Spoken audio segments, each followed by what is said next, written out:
Hey, Vsauce, Michael here, and Derek, generate. I watch Rick and Morty. And we are not live. How are we doing? Hello, everybody. Welcome back to the Chromosome 2 podcast. Today, we're going to have a very special guest that will be coming on tonight. So that'd be pretty good. First guest ever? First guest ever. You're not ready for it, I can tell you that much. The news is good. News is good. News is good. News is great. It's got to be 500.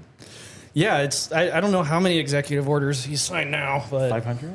it's got to be up there. I'll put a count as of today what- if I can find it.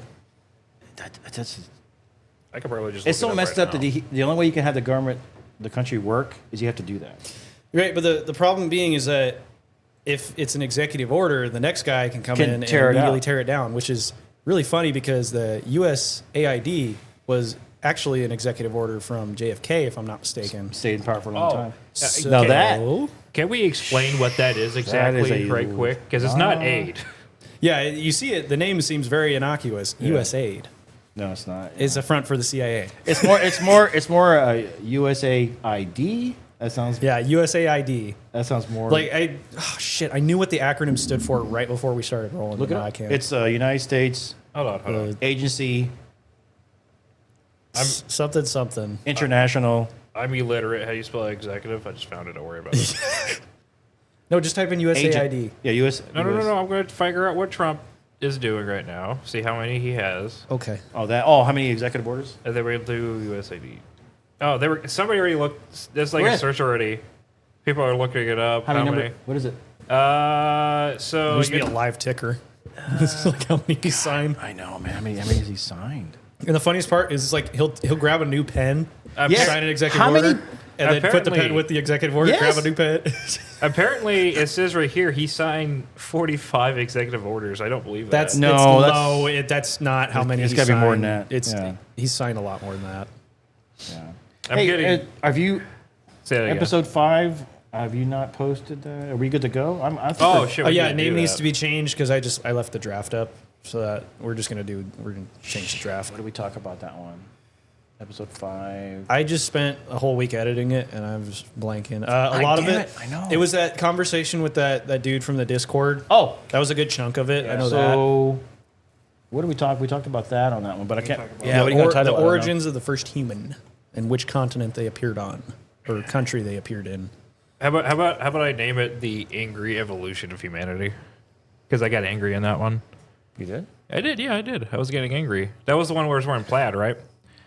Is that where I said also there's stupid life? Right? Yeah, That's the fuck one. off. Yeah, that's the one. It got quiet here. Damn. We was the first humans and shit.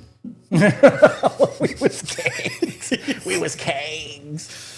I was explaining to my brother that further along, like basically the haplogroup that I'm part of, I could definitely say with extreme confidence that I would say not I1. So I1 basically is grandpa. His name is I1. That's what they call him pretty much. So grandpa I1. Oh, we're starting your segment. I guess we'll probably lead into it. Back in time. There we go. So haplogroup I1, there are many of them, and this is just one section. I think a haplogroup I1 would be population of maybe about 100 million people, I would guess, that are haplogroup I1. And people like Survive the Jive, Viking Stories, those two guys are I1 like me. And I would say there's a 30% chance that you guys could be I1 too. 30% chance. And the other haplogroup would be haplogroup R. And then R is split into R1b, R1a. Which one was the pharaohs? That one, yes. Okay. Now I made a mistake in that video. I confused Tutankhamun and Ramses. Ramses. Whoops. Yeah. No. Well, I what I posted information on that video was correct. What I was saying was wrong. Like, I'm gonna make them. Whatever. Doesn't matter what I say. It doesn't matter what the information Correct is. us in the comments. Yeah. Yeah. So Tutankhamun is actually older than Ramses. So Tutankhamun's haplogroup was haplogroup R, and that's where like, what is that doing there? So that was really cool. And you brought up the question in episode 5. You said, "What can you tell us about the Egyptians?" And that's when I got all excited because I was like, never talked about haplogroup E. It's been a while since I've actually like updated the tree, because I think about the like genealogy. Genealogy is a never-ending hobby, right? I call it a hobby, but it's more. I have more love for it than a hobby. But the genealogy never ends. And so information that I find, I have to go back and update it and correct it. And so they're saying now that haplogroup E actually might have originated in Africa. And I was under the impression that before haplogroup E, it would be this haplogroup. I think it's BT before that. But that BT originated in Africa, went into the Levant, and then E and D were one. And then I think the other one, I forget that was C and F were the other ones, right? The two brother branches. And then E eventually evolved in Levant, and it came back to Egypt, to North Africa. But either way, I'll figure it out by the time I get there. So it makes sense that later Ramses being haplogroup E, yeah, that makes sense. That makes a lot of sense that it's actually the Egyptians that are there. And so that's how the haplogroups are designed, right? And so I was like, what I was saying earlier, that I'm with extreme confidence I can say, I understand that haplogroup I1, haplogroup I1 formed around 23,000 BC, around there. And so that's Grandpa I1. And so he had 3 branches that only exist today. Now, one man not having any brothers, that's not true, right? That's kind of odd, have one man have one brother, or just being by himself. He has cousins, he has uncles, but those lineages, gone. They all dotted out, right? So the only one that exists. No bitches. Well, that too, maybe. And so he's the only one that existed, or the only one that lineage that we find evidence of now. So again, like the idea that these haplogroups exist, and then when I showed you on some of the information, it was the Weifel tree. And the Weifel tree is the entire existence of all mankind now. And all those branches that are on there is because they exist now. And so when you look at, say, root Adam, the first one, right, only has 2 branches coming out. No, come on, no, there's more branches. But what happens is all these branches are kind of like a branch going out, and all these leaves come out, and the leaves don't produce any branches. They just keep on going, and so those fade out. Those don't exist anymore. And so these branches that keep going, they branch off, and usually it's like one good branch or 2 branches or 3. So I1 created 3 branches. And about 98% of all of I1, right? All of I1, about 97% of it's DF29. DF29 is his son branch. That's the next son, Grandpa again. So DF29 is about 97% of the whole entire I1 branch, right? Basically, right? And the other 2 are all small ones, and those exist. So DF29 has a bunch of other branches too, right? So eventually you get to the point to where I believe that the stories of the Assyria-Vanir War really happened, and that it's like DF29 happened before the Vanir-Assyria War, or the Assyria-Vanir War, they call it, and that's Norse mythology. That really happened. That's what I believe, and that eventually all of the remainder of DF29, roughly, could be descendant of the god Frey, right? So like so Freyr, right, or Freyr or father.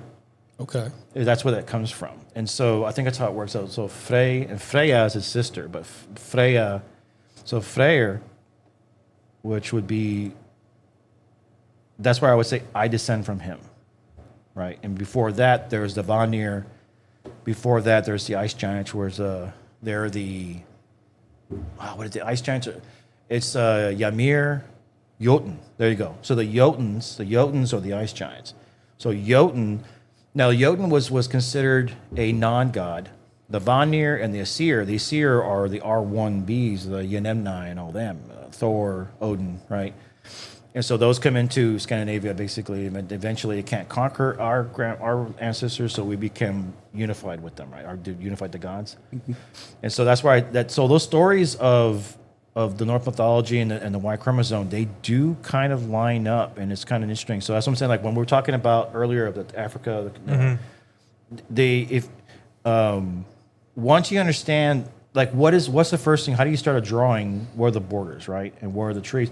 The main backbone of all this is the haplogroup tree line, and once you figure out what that is, you understand it, you can overlay cultures over that, and you start seeing like, oh my God, you start seeing patterns, and then you bring in religion, you bring in language, and you start seeing the bigger picture. And nobody is doing this. I haven't seen anybody on YouTube or anywhere do this. Now, I can't say I'm an expert probably in this category that doesn't exist anywhere. Yeah, I could probably say because I'm using overlays from different sources.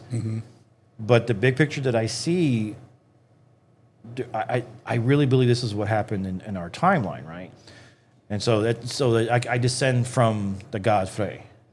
You know, that's what I'll say. And then Loki was a Jotun, right? And so I'm not sure how that works, but I know that the Vanir were gods, the Asir were gods, Thor and Odin, Frey and Freyr, and the Nord was their father before that. So they joined, and before that, in the area of Scandinavia where they lived, there was the Jotun and the Vanir. Now, how they're related, they're definitely related. I don't know how, but I think the Vanir came from the Jotun. And the Jotun, or the ice giants, they were there first. They were the ones they came up from that culture there, eventually evolved, and once the ice sheets melted away, they moved north, and they moved into Scandinavia, and they mixed in with the hunter-gatherers and the farmers and stuff, but they stayed in the mountains. And so the one thing about the Jotuns is that they never could be killed because they just ran to the mountains, and you're not going to be able to chase them, so they hid in the mountains. And so that's those stories. Those were real people. Now, people get upset when I say that Odin was really a man. I believe he was a man that was elevated to the level of God, the way pharaohs are elevated to the level of God too. So, just a quick little interjection there, because I was editing episode 5 and I had to look up Yggdrasil, and I got off topic a little derailed while I was editing. But there's this guy talking about how Odin, like, he wanted to gain the knowledge of the tree and sacrifice an eye for it because he was trying to drink. You're talking about that? See, now we watched the video with Survive the Jive. Yeah, that's the one. That's the video I put up for you to watch, because it was really interesting because they were talking about how. Now this is I knew this part already before he said it. I always felt that reincarnation, the Hindus have it. It came from the Indo-Europeans. But when I say Indo-European, I don't mean the race. I mean possibly the race, but they're also the language. Indo-European language, or pre-Indo-European language, is the mother tongue to all European languages, right? And so that language turned into Indian, some Indian tongues also, and then turned into basically all the European languages. So that there's a similarity between the two, because the Yenemni are the ones who came up with Skyfather and all that, right? And the whole idea, like I was telling him that I had a dream that I was a little girl, right? I've been there. And when I was looking down, I had a vision. I had a vision. I was looking down. My dick fell off. I'm looking down, and I got the impression that I was wearing clothes from Little House on the Prairie, like what they would wear. That's what I was. I was like, whoa, Western shit. And I'm looking down, and I go, oh, I'm a girl. And I'm walking through a maze, and then the maze ends where I'm walking through a maze, and it ends where it's the coffin, right? It's a coffin. And then I told my mom that, and my mom said, well, maybe you were a girl in the previous life. That was the first inkling of another life. I was like, what? Wait, you mean there was another one? I had another life? So that was kind of the idea that was probably the seed that my mom planted the seed in my head of that idea. But I said, well, how does it make sense how do you make sense of that? Where it's logically, it could be scientifically proven, whatever. And the only thing I think, it's got to be bloodline. It can't be, oh, I was a pharaoh. Oh, I was a Caesar. No, you weren't. You're a peasant putting bricks in the pyramid. You weren't somebody important in your previous life. You were a nobody. Like, I'm not going to say I was. The odds are insanely against you. Yes. Yeah. So if I was a little girl in the Western times, whatever, in the 1800s, 1700s, yeah, I probably was previous life, and it doesn't matter, male or female, it doesn't matter. But that was kind of the idea. And so I always felt if that was true, that it had to come from my bloodline somehow. That's the only link. And then when I saw the movie what was it called? The movie Northman. Yeah, Northman. Northman shows a scene in that. I was like, look, watch this. And I go, that right there. It was like, yes, I believe that. And that's Norse mythology. And so when Sarada Jive backed it up and said that, I was like, oh my God, I already knew that. Like, I already knew. What are you laughing at, man? I'm sorry. I Stop derailing. Anyway, so we go into, I always believed that, and it just made sense to me. My mom tells me, no, you can pick randomly. No, wrong. Mom, you're wrong. You know, I'll say that. Wrong. But yeah, so that's the whole idea. Like, I believe I descend from them. Of course, like I ignore, like, nah, bullshit. I'm not related. And I was like, oh my God, I'm starting to think there might be some truth to this, maybe. So yeah, so that's all that kind of connects. Go ahead. I've got 2 derails. First one, probably be a little bit quicker. The Norse mythology war you were talking about, what'd you call that? The Asir Veneer War. Asir Veneer War. Can you elaborate on that a little further? So in Norse mythology, there is a war between the gods, the Asir gods, and Asir means from Asia. I think that's what that pretty much means. Got my mic. Okay. What's wrong? Oh, Okay. and the Vanir are the ones who are native to Scandinavia, like Indians, but they're white, basically, right? Okay. And so when the Asir are the bringers of bronze, right? And so when they, and again, that fits in right in with the Yenemni over time evolving. Oh, is it like Assyrian? Assyrian? Now, Assyrian could be from that. Assyrian could be. When you mentioned the bronze, that's when I was thinking, oh, okay, I know of Assyrian from like the Civ games. I know them. Yes, the Assyrians are out of like North Iraq and the Middle East, basically. And so there's also a story of the collapse of the Bronze Age, right? Where these peoples came from, no one knows, right? That's kind of the mystery. So I want to look into that later. But I think those have a group R coming in, screwing everything up, and raping and pillaging pretty much what they're doing. So Yenemni, when they expanded, they're the ones that bring up the blue eyes too, and they expanded into they're the beginners of Skyfather. Alfreya, or is that what the Skyfather is? Alfreya, is that what that is, or am I misremembering? Sky Daddy. I'm not sure, but that their descendants went into North India, and that's where you have all that simulation with the swastika and all that connection there. There's a connection there, and those languages that Indo-European language turns to Indian, turns to Iranian too. Eventually, and there's also glimpses of it also in the Middle East too. And then when they went to Europe, the Yenemni evolved and they became the court ware culture. They conquered everything pretty much, and they pretty much wiped out all of basically all the male lineages that were in Europe, and they kept the women. But the only tribe they couldn't kill off, and there's even old ancient burials of mass graves where this happened. Like there's evidence of mass killings like 3,000 years ago.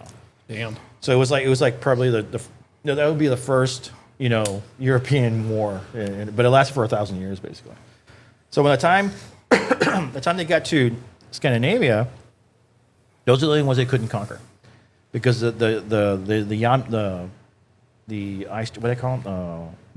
Ymir and the Jotuns ran to the hills. You couldn't stomp them out. Their descendants are the Vanir, and then so what ended up happening, like the way the Romans do it later on, is they captured the Nord, the father of Frey and Freya, and they made them join the Asir. And so you have an exchange basically. And the only ones that the story ends up continuing is the story from the Asir, from their view. So my peoples back then were conquered by them, and we ended up joining with them, and that's where it all merged. So because you look at the father of Odin, the mother of Thor is a Jotun. And if you look at the Jotuns, who are the hosts of the Jotuns, is Loki. He's a Jotun too. The stories about him being turns into a horse and got pregnant. Shut up. I'm done. Yeah. That's insulting. No, I'm not even gonna cover that. But that's a story too. So I think all those were real stories. And so when they conquered them, they lived together, and that game God of War kind of covers some of those really cool graphics and everything.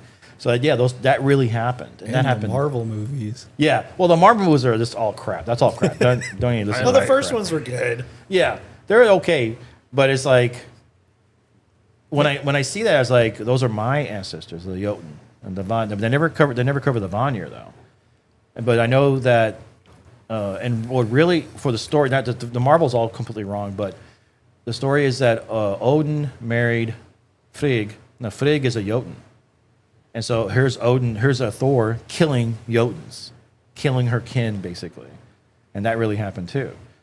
So that I think those men, powerful men, ended up becoming, now those men became gods. But the thing is, there's also a connection between the Greeks and the Norse, because they traded amber and metal basically back and forth.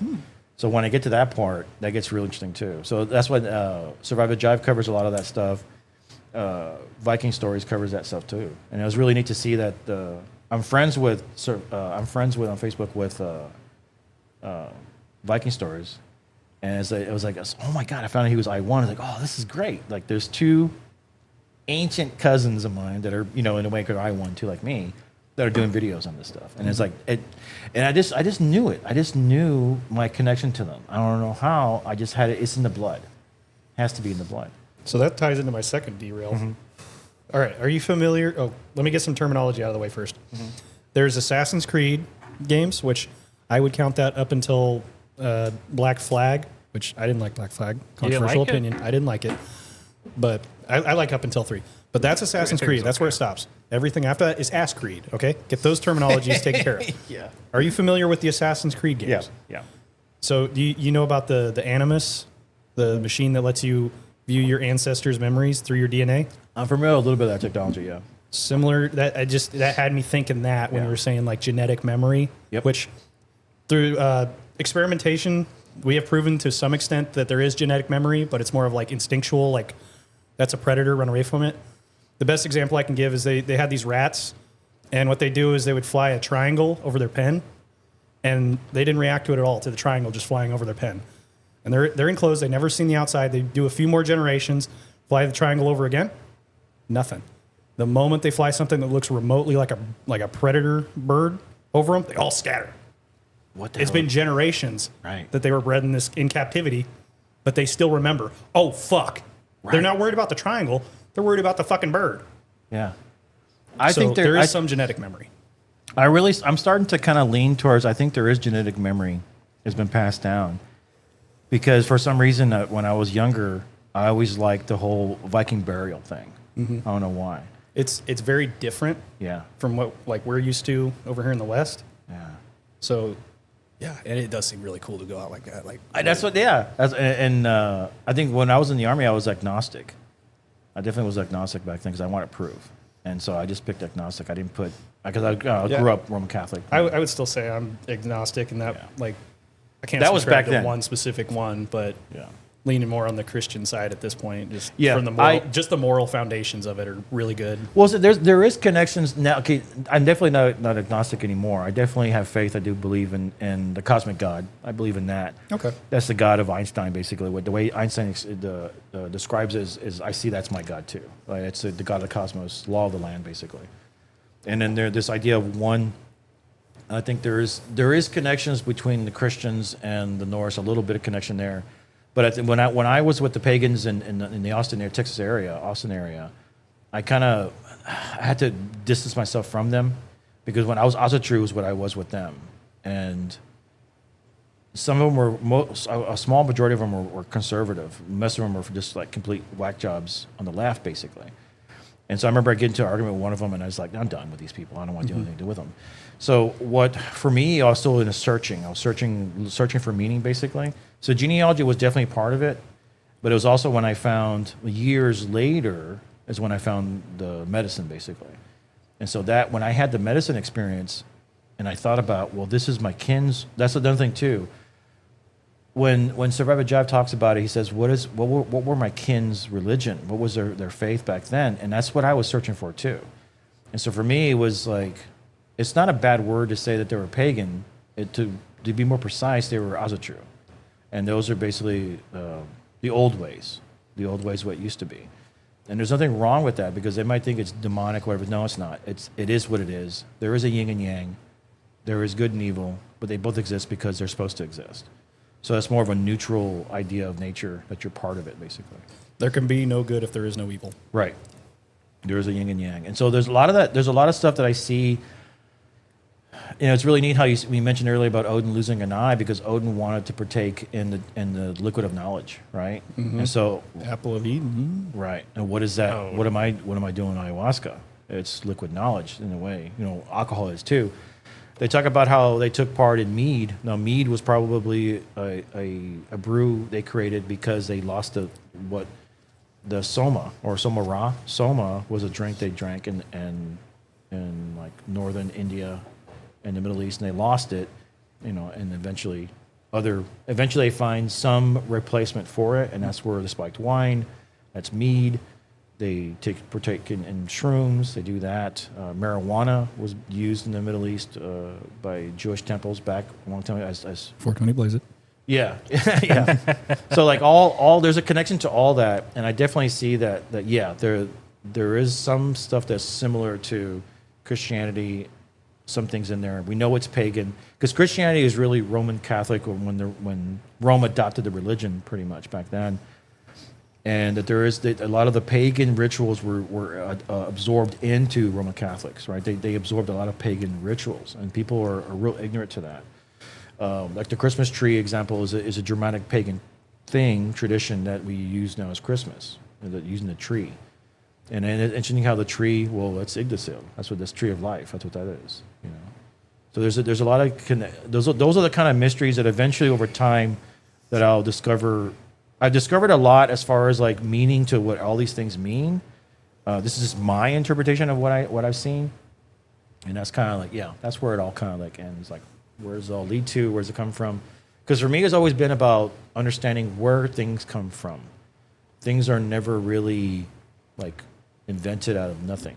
Things come from something all the time, no matter what it is. Language, religion, ideas, thoughts, whatever it is, movies, stories, they all come from something else. Everything comes from, nothing's really original. It doesn't exist. Standing on the shoulders of giants. Mm-hmm. But back to the Ask Creed thing. Yeah. This ties in pretty good. He knows my opinions on this a little bit, so I want to pick your brain mostly on this, but so it has been revealed in the latest Ask Creed Shadows game that you can play as Yasuke, the black samurai retainer guy that they've elevated to full-blown samurai in this game.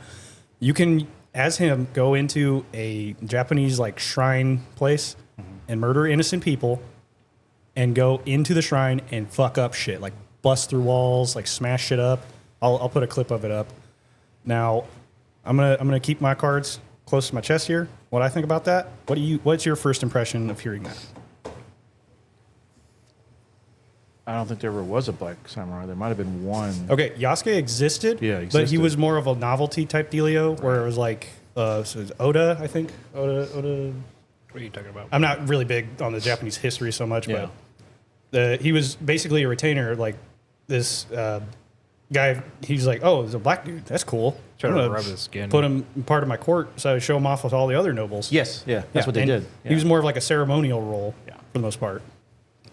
I like when When you do that, are you changing history when you're going?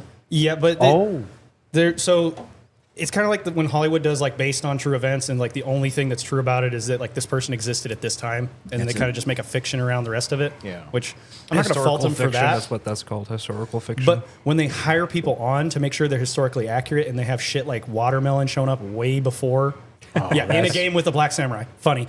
Other thing that they did with him is that the first, like when they were first showing it off, they had him where he was fighting. He had some kind of like hip hop fucking shogun shit going on while he's fighting. So tone deaf. It's insane. Like It's insulting. It's insane. Yeah. It's the people who are preaching that like they're the least racist are some of the most racist. Yeah, exactly. Yeah. But here's my opinion on that, and being able to go into a shrine and fuck shit up and kill innocent people. Like, okay, in the previous games, when you would kill innocents or innocent people and do shit like that, it would say you're desyncing from the original memory. It's like you're not actually doing it. There was no signs of that, but this could be alpha footage. It could be why that's not implemented correctly yet. I'm not going to fault him for that. But what I like about the game is that it lets you do that. It gives the player the choice to do shit like that, to be the most heinous, barbaric, like evil possible. I like games that give you choice to do that. So I will give them props for allowing that to be a thing in their game. Now, I also have another ulterior motive here. I want to be one of the first motherfuckers to get the George Floyd mod that replaces Yasuke with a George Floyd body scan, and then go in and fuck up a bunch of Japanese people because I think that's funny. Like the absurdity is funny to me. It's awful what's happening over in Japan right now because they're dealing with a lot of that. Like, Oh yeah, that one dumbass. Yeah, well, yeah, there's the Johnny Somali, that fucking piece of shit. But he's in there's Korea now. Yeah, he's gonna get locked up. Good, But I thought we were supposed to stop Asian hate, guys. I know shit exactly. Yeah. yeah, Yeah, it's- when they mention the Asian hate, they're really talking about black people beating up Asians. That's what Yeah, they're talking That's about. why it stopped. Yeah. And it's been cited that this is the reason they went this direction with Assassin's Creed is purely because of the George Floyd shit that happened around. Oh, that. Yeah, really? around that time. I didn't so know I had a reason. that's why That's funny. they're trying to tiptoe around that like culturally relevant like. So for me, it's just a stupid game. Who cares? That's the reason why I don't give a shit about it. I'm not gonna buy it. I'm not. Yeah. Yeah. But when it goes on sale for like $5 after Ubisoft has declared bankruptcy, and there's that mod that exists, You hey, wanna I might see throw it, yeah. $5 at it just so I could do that. Yeah. What were you gonna say earlier? What was I going to say? That's a very good question. Sorry. Shit, what were you talking about? There's before 'cause- Assassin's Creed, like Ancestral Memory. Or, Oh yeah, it was basically about the desynchronization and all that type of stuff. Because it starts off with, oh fuck, what is his name? Altair. Altair. The first game. It starts off with Altair and just going back in that time period, especially with the Templars and all that, was amazing. You get to see all the armor, how the order came about. Is it based anything on real history? The Knights Somewhat. Templars. It's an organization that's so- existed for a long time. That's when the Knight Templar was created. I forgot. They were searching for the Holy Grail. weren't they? the Holy Grail. Like religious artifacts. That's when the assassins were in a like generational war with the Templars. Oh wow. At that point in time. Yeah, we're dipping into fiction with the Yeah, I know. with the Yeah. Assassins Yeah. Guild or whatever.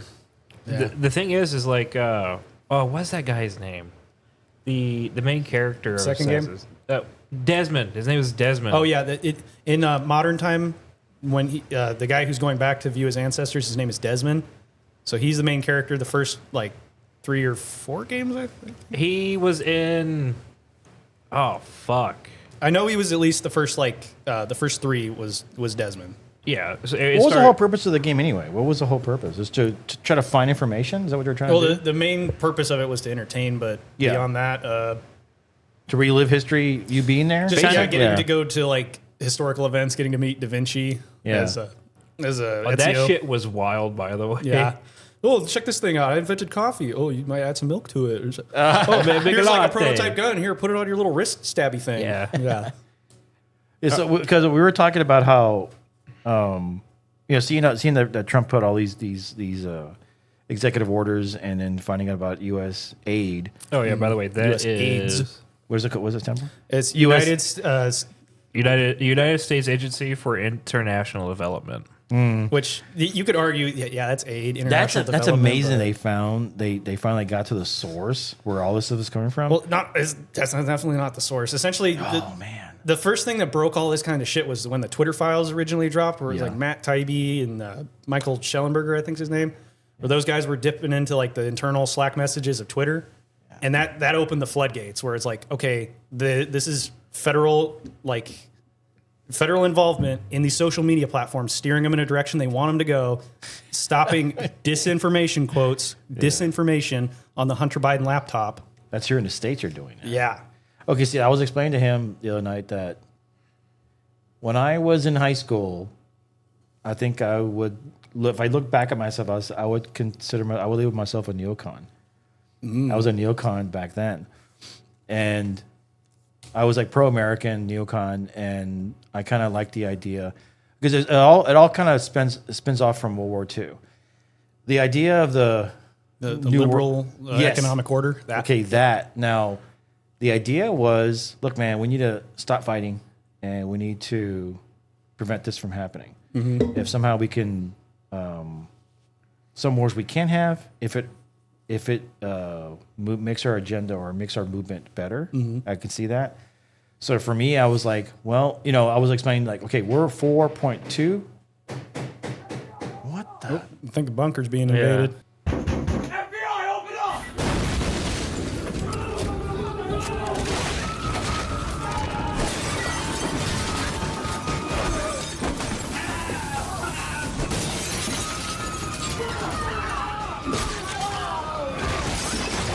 All right, the dogs took care of it. Turrets are up again. We're good. So to realize that the U.S. now, right, we're at 4.2% of the world population. 4 people out of 100, right? We run this bitch, right? Run this motherfucker. Right. So how do we make sure it stays like that, right?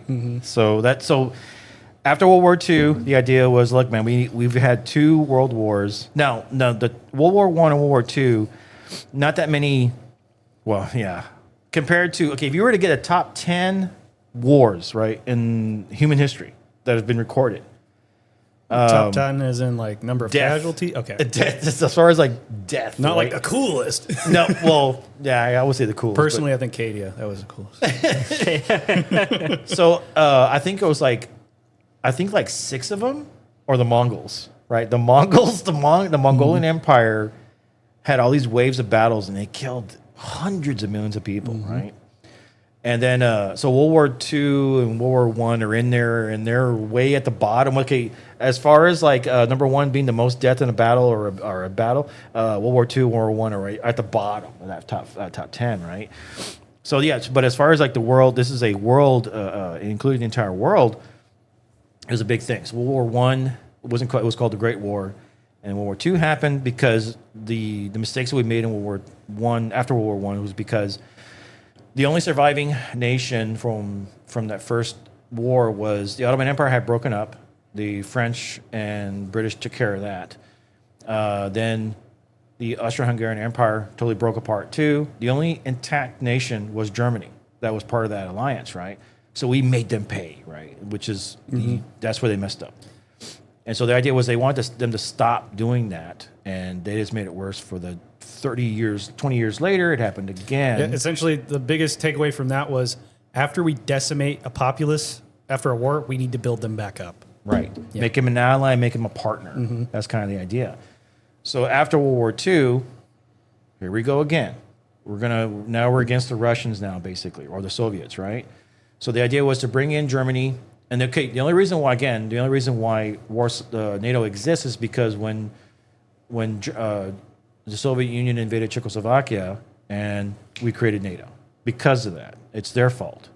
So after this Cold War, which is really a warm war, it was a couple of wars here and there, like the proxy wars like Korea, Vietnam, Afghanistan. Those were all like proxy wars to this great Cold War, basically.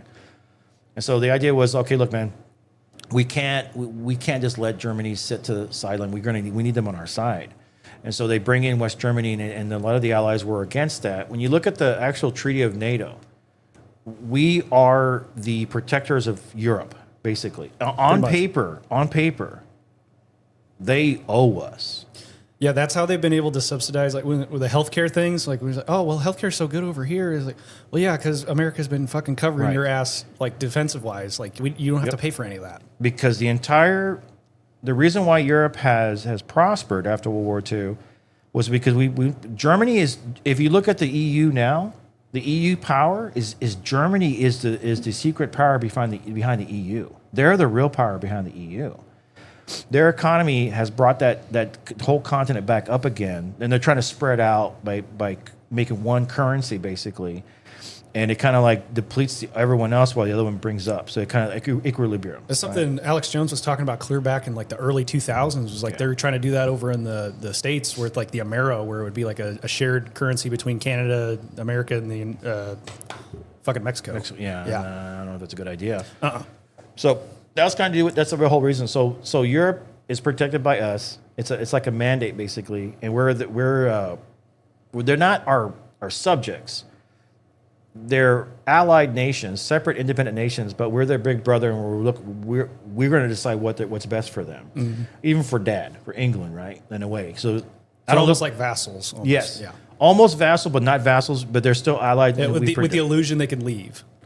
Yeah, Yeah. that's kind of messed up. So but again, the whole backing behind it, and this just goes into GI Joe and Cobra, right? so that right there. When I was growing up, I was in the GI Joe, and then it wasn't until like I joined the Army, came back, I kept playing the GI Joe, and then I realized, wait a minute. I go, wait a minute. How the hell is Cobra financing this, right? USAID. Right, it does say. So how is Cobra able to? And that's when realization is like, oh, this is all bullshit. It's like, oh, I broke my heart. Like, where does it all come from?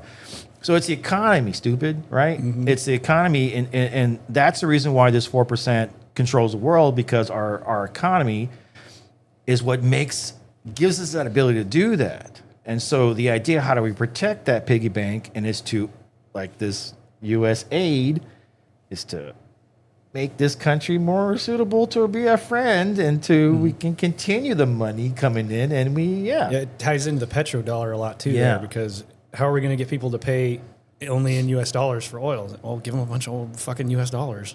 Yeah. Tie it to some fucking gender mumbo jumbo stuff. I don't know. Give them money. Well, now that woke is being used as a weapon now for at least these countries. And so that for me, as an old neocon, right, I could call myself that. Like, I was all for that. I was like, no, in order for us to stay in charge, to make sure it doesn't fall apart, is that we need to do this. And so there's a yin and yang, good and pro to this. So, it was really good at fighting communism. Yes. That's what the main point of all and this. And it's already been established that more people died from that particular, ideology, you want to call it, their ideology on that has killed more people than our ideology, which is based on capitalism, which is free market.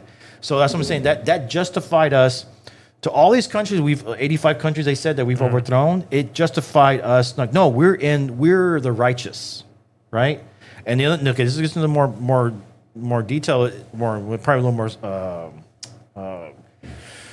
don't know how to say it, but basically, the Israel is not the chosen people. We are Christians in the U.S. Because I always say that the Jews are the chosen ones, right? Look, I'm part Jewish too. Okay, I'm like 6% Jewish. I'm like 7 or 8% black from Africa. I'm a mutt. What? I got a question for you. Yeah, what's the shape of your skull? Yeah. Thank you. Yeah. Caucasian. Caucasian. There's only 3. Oh, shit. There's Caucasian, there's Mongoloid, and Negroid. And I'm not saying a bad word, okay? I didn't censor it. Because that's Mongoloid. Those are Asian-looking skulls. Caucasoid, there's us, European, South American, North American. Negroid, that's African. There's nothing racist about that. Those are 3. When the police find a dead body, they look at the skull. Oh man, that's a Caucasian skull. Oh, that's a Negroid skull. Oh, that's a fucking Mongoloid skull. And that's fact. Okay. It just when you hear Mongoloid, you just hear the like negative connotations to it. Though. Yeah, Mongo mad. But so I hear where you're coming from. Yeah. So that's the idea. So we'll go back. 3% for okay. There you go. The Jews always claim to be God's chosen. They were. That's us now. Christianity in the U.S. has proven that God is with us. There's a debate and topic. It's a pretty sensitive one too. But look, man, I don't hate humans. Okay. Well, I do. But we're all family. Mm-hmm. But what other proof can you say that we are the chosen, we're righteous, we're God's people at the position we're in right now? Now, it could be short-lived. That's the problem. And this U.S. aid thing is going to go, and it's going to expose a lot of bad things too. Like, are we the baddies? Yeah, we are. In some respects, yes. Are we the goodies? Yes. I think, okay, so similar to how, call back to, I don't even remember how many episodes ago, but we're trying to form a working model of how the universe works. Yeah. I think similar to that, humans are trying to figure out the best governing system. and none of them are perfect. None of them are perfect now. But what's the most perfect? The one that allots the most personal freedoms without infringing on others' personal freedoms. Western civilization. Bingo. Yeah. But you have the counter to that where it's also the more tolerant you are, the more easier to co-opt. Yeah. It's similar to like gatekeeping a franchise. You will get bad actors coming in. They don't want to elevate the governing system. They want to tear it back down to the fucking communist utopia that Yeah, will. that doesn't No, work, it'll be man. perfect when everyone believes it. Seriously, we just got to get everybody on board. No, it's not. Yeah, it doesn't work. If you have to do that, it doesn't work. So that's my back then as a neocon, an old neocon, saying that we were justified, we were righteous to what we did because we not less people died under our Western civilization. You know, Greeks being the blueprint creators of this, and eventually got to like our version. There's another thing too I wanted to bring up about the Yenemni. There's something about when the Yenemni, when they conquered all of Europe, pretty much moved into Asia and the Middle East, their language Indo-European became Indo-European. That was the mother tongue to all languages.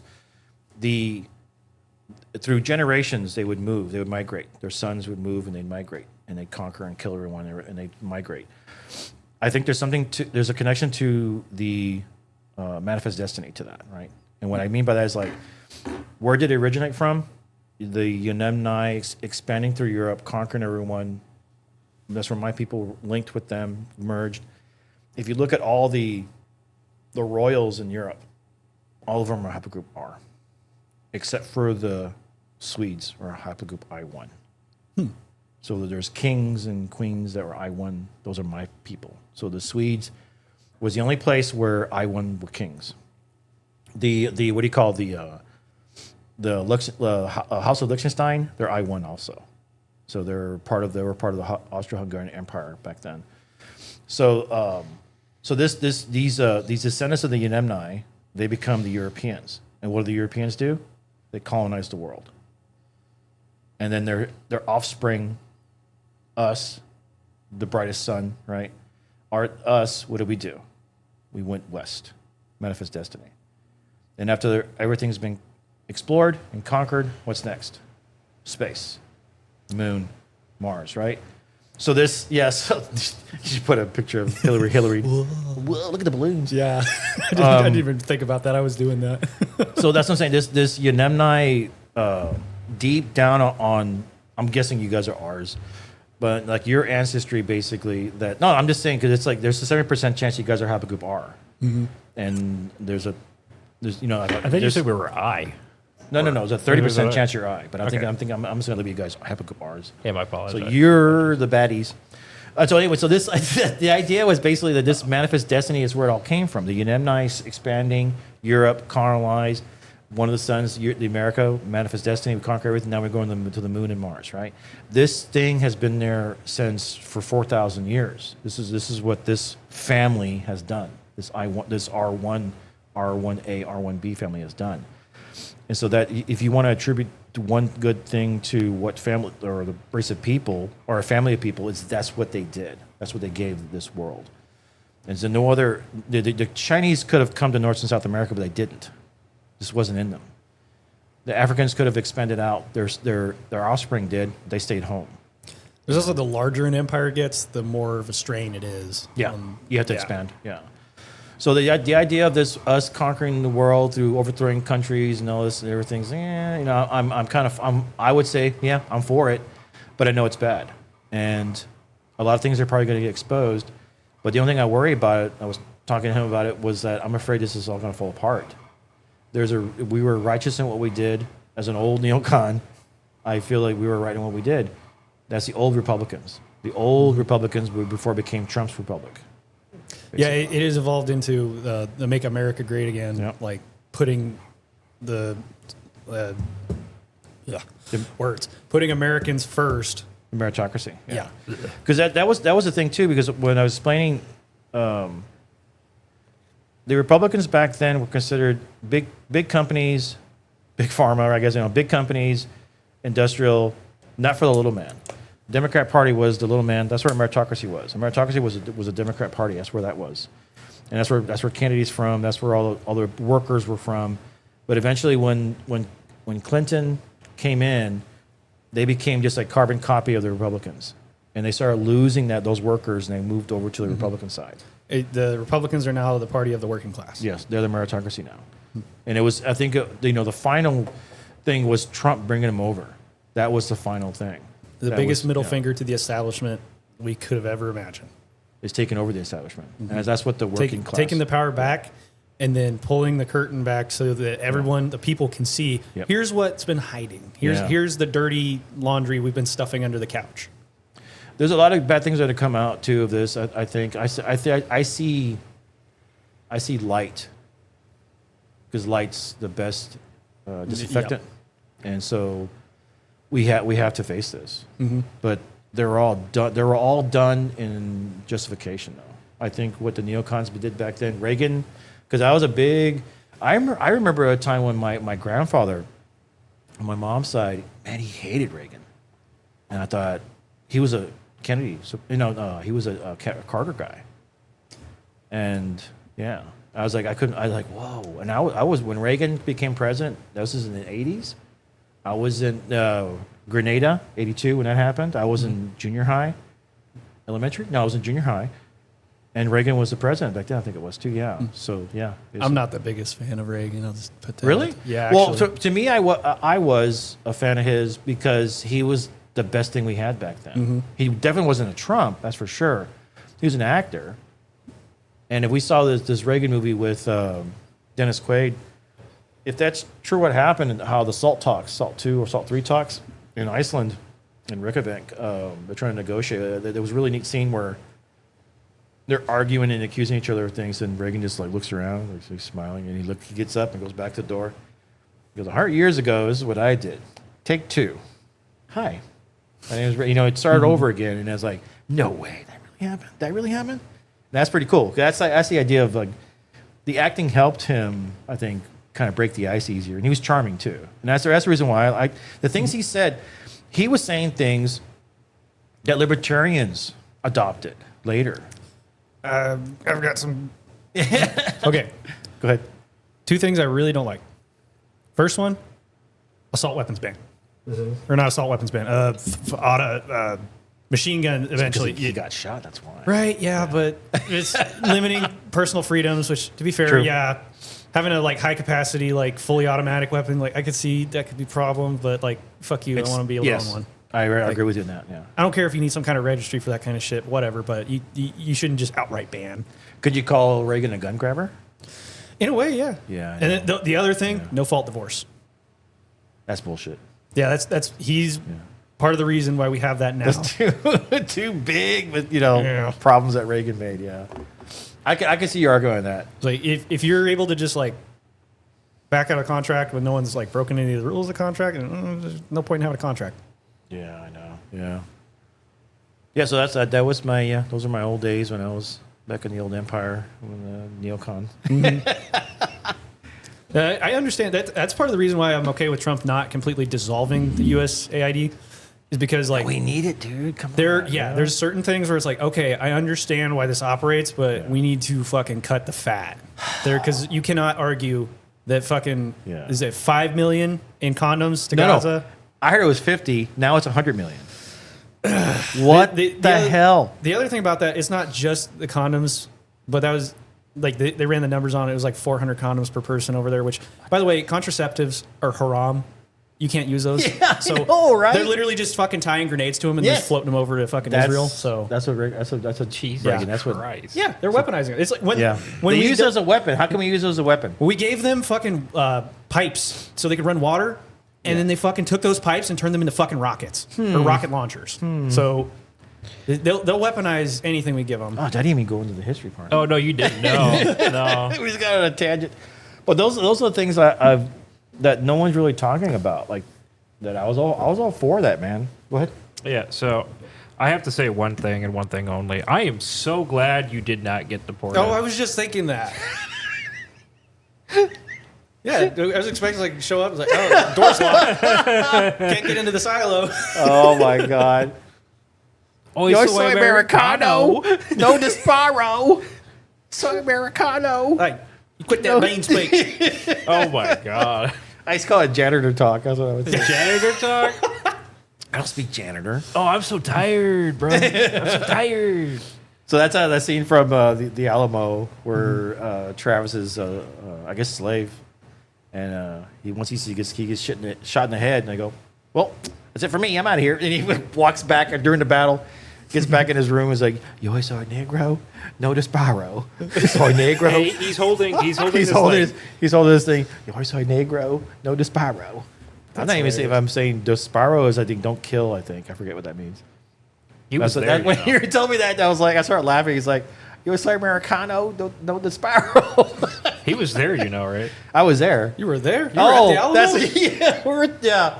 So, when I was in the Alamo as an extra, I was a second lieutenant, right? Or Teniente Segundo, right? A second lieutenant de Santa Ana, Atirios. Santa Ana's artillery. He's working the rocket artillery. Yeah. And there was that moment. All I could see was the North Wall, and I could see the Texians and all the Mexican army charging it. And I'm like sitting there. The guns are behind me, but they want us in the scene, so we're going forward. And I'm looking at it. All I could see was black sky is lit up, and flares going over, guns going off, and everything. And I'm like, oh my God, I'm here. For that one moment, I've time traveled. I was there in the North Wall. Yeah. And then your phone goes, No, we didn't. I didn't have pager. we didn't have I didn't have cell phone back then. Or I don't think anyone really. People had little cameras. They sneak in, take pictures and stuff. Ooh. I had a little secret little camera. That's I was cool. taking pictures. But yeah, it was. That was. I was like, yeah, I was there, dude. I was there. Literally. I was there. I know we're just like getting off a tangent. We need to Who cares? get your segment, but as soon as you said that, I was like, "Is that like stolen valor, bro? Like, can you say that?" Yeah, stolen valor. I was there. I know you were there. It's just I like, was there. It's just like one guy saying, "Like, dude, I was in Vietnam, bro. I was in Vietnam." I'm not trying to necessarily. I guess I am. That's but funny. it just. I was on Malevelon Creek. Yeah. As soon as you said that, I was like, Jesus Christ, this is like that so many layers of stolen valor? Of stolen valor. Generations. Yeah, generational. Generational stolen valor. Generational stolen valor. I just said it because I was like, You were right. You were there. I was there. I was in the Battle of the Alamo. It was basically like I guess it would be a reenactment, but it was being filmed. No, dude, I swear to God, I was there and I was just there staring at it. How does it feel to kill your own people, you bastard? No, I would say if I was at, I was probably maybe on the Garcia side, on my grandpa's side. I was on my mom's side. I was on Garcia, Second Lieutenant Garcia, artillery for Santa Ana. Yeah, so let's. Yeah, I was there. No, I was. Yeah, dude. No, I kind of like, whoa. I was there, dude. You're still there. I'm still there. I was there for a moment. I was back in time. I was like, He lost a piece of himself there. yeah, I was there, dude. I was there, man. You don't understand, You don't man. understand. You weren't there. You didn't hear the same song as I did, man. You weren't there, man. That's a Family Guy reference. Yeah. It insists upon itself. It was upon itself. no other film that I was on as an extra. Like, well, there's only one, but that dude, I still remember. It was trippy when I saw it. When I remember, I was like, oh, I was there, dude. Yeah, Like, yeah. I was there, dude. Yeah. The Monkeys. monkeys, yeah. What are they called?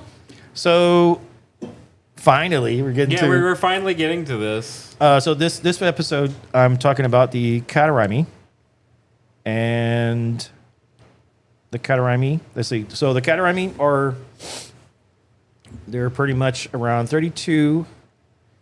32.5 million BC, and the Catarrhini are known as Old World monkeys. These are the monkeys that had a. The one thing is neat too is that their nostrils. Okay, so if you look at monkeys, New World and Old World, the New World became Platyrrhini and the Old World became Catarrhini, right? Can you break down So- what those? Oh, you're about to. Sorry. Yeah. So the nose part, the reason why our nose, wherever the nose was, but the noses, our nostrils are pointing down. It kind of points down. And if you look at New World monkeys, their noses, they be picking their nose like this. They be sideways because picking? their holes are on the side of their nose. So that's the Platyrrhines. Their nostril holes are on the side, and us changed to where I from the think I know. bottom. Yeah, so I'll that's know when I put the pictures up. yeah, that's what I noticed. Like, oh wow, look at that detail. So yeah, nose nostrils are open, pointing down. The tail starts to reduce. The tail starts to becoming less and less. It's still there, but the I think it's because of their legs and arms running around trees and climbing from trees. The tail gets less. Yeah, you'd be So yeah, if a you'd be monkey was snoking. Yeah, sideways, not Sideways. like that, like yeah, that. it'd be like this. So their tail starts to decrease in size. All the nails that they have in their hands and feet, the nails become flattened. They can become flat nails.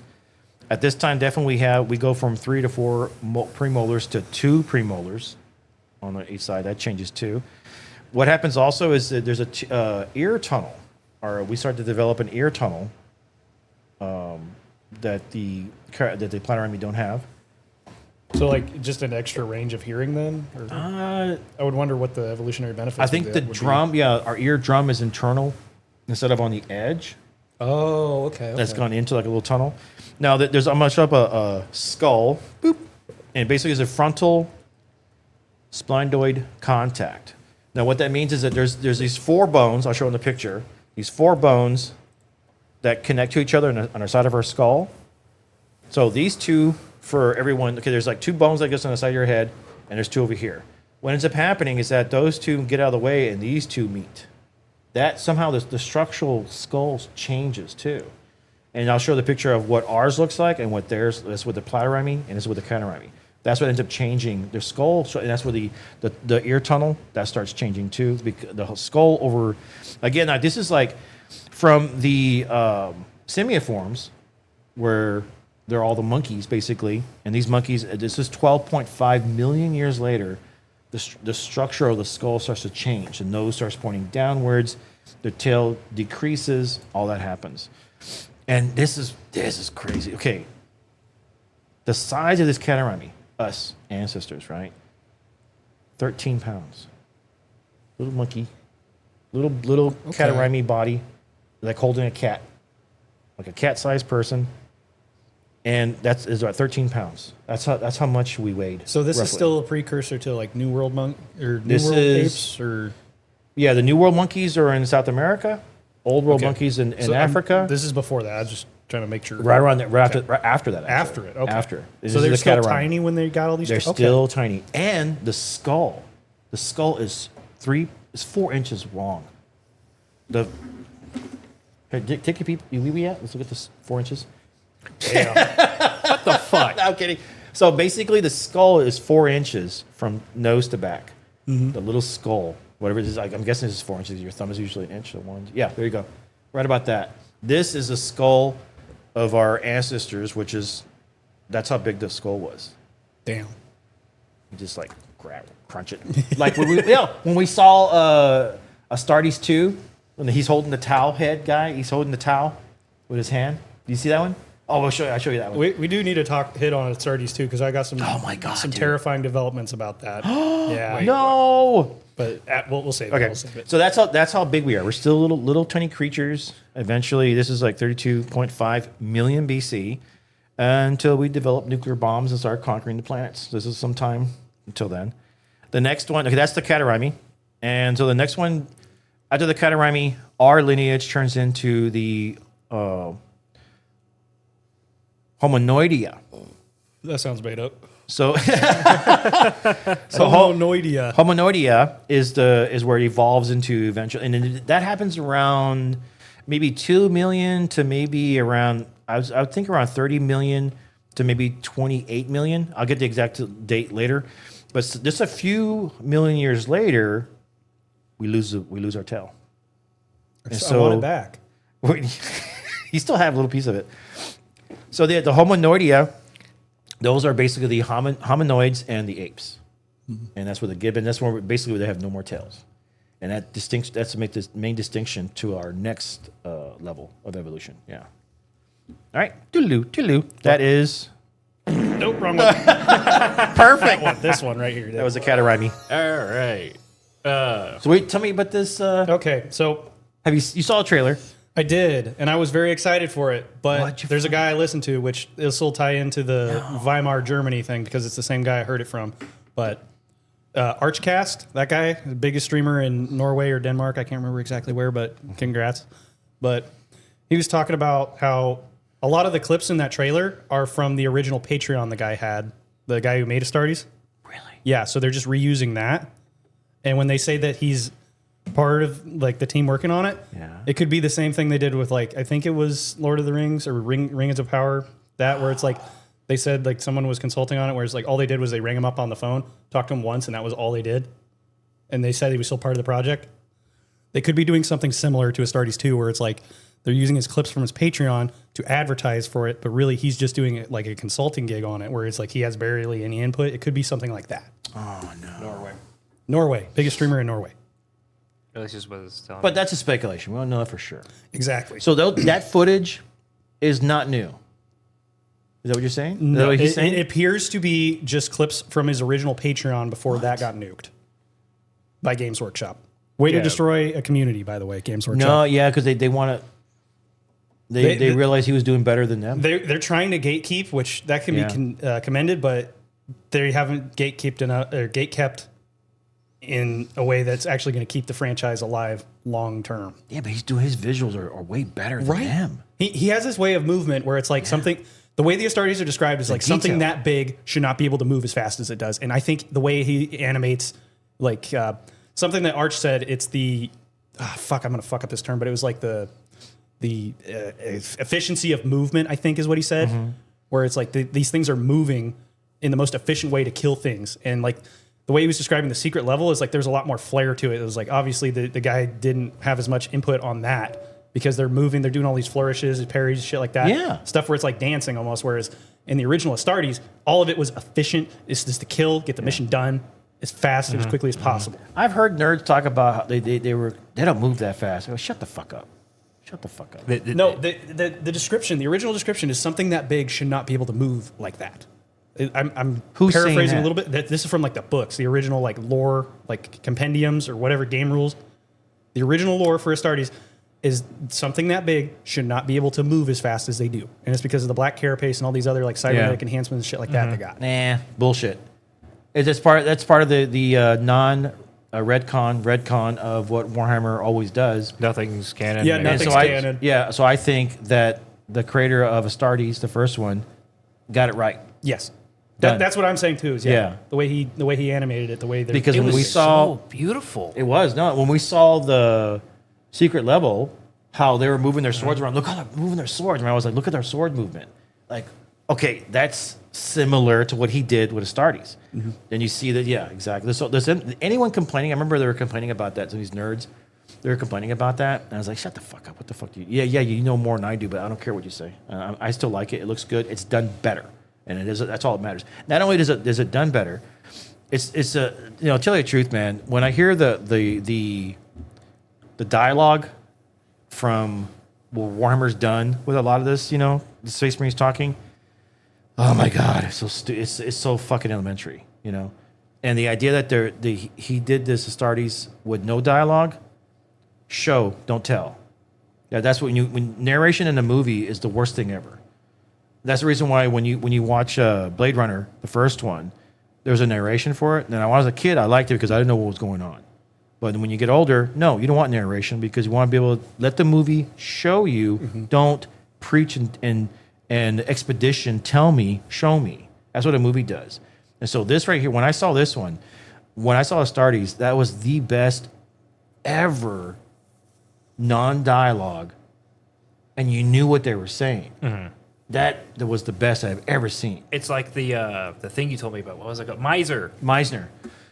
I was telling him about, okay, what is Meisner? Meisner is an acting technique where you repeat the same word over and over again, where you repeat your name enough times as it's gibberish. And then there's actually a feeling behind it or an emotion behind it, right? You're too close. Yeah. So the idea was when you go get a coffee from a barista and they tell you when you leave, have a nice day. What are they really saying? Right. It's more like You are fuck gay. off. No, but it means like fuck you, I hate you, I hate Yeah. my job. That's what they're really saying. So that's kind of the idea. So at Meisner, there was this girl from San Antonio, and she was acting real tough, and I said, "Who wants to do a scene with her?" I was like, "No, me," because I saw right through her fucking bullshit, right? Her facade. Her facade, and she was sitting in a chair, and then I pulled my chair up, and then you could pick anywhere. It doesn't matter. It's the meaning behind it. It didn't matter. And she goes, "You're too close." I'm too close. I'm too close. I'm too close. I'm too close. You're too close. What's the emotion behind that? Get away from me. Yes, from her. That's what she's exactly. That's what she's saying. Now, what am I saying? I'm too close. Question. I'm too close. I'm too close. You're too close. I don't know. I'm sorry. Oh, okay. You get it? Well, Yeah. that's what Meisner is. It's bouncing back of a phrase or word, and you're trying to hear the emotion behind it. That's what Meisner is. Oh, subtextual communication. Okay. Yes. Okay, I follow. That's what. So when she says you're too close, I Now go. you follow.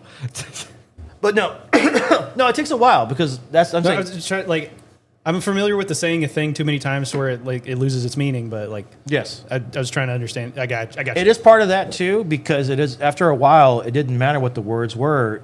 Because I remember one too where I was doing where we had to do something in a hurry, and the best one I had was I had a plate and I broke it, and I was trying to glue it back together, and I cut myself and I started crying. But they led up to that. The reason why is because I have to explain it. The plate belonged to my mom. I broke it, and she's going to be here, and it's real important to her. That was the emotion behind it. How do I fucking express that in one word? So she keeps interrupting me, but she's using the Meisner. She's not saying things like, "What are you doing?" It's like, "You broke the plate? I broke the plate." What am I saying?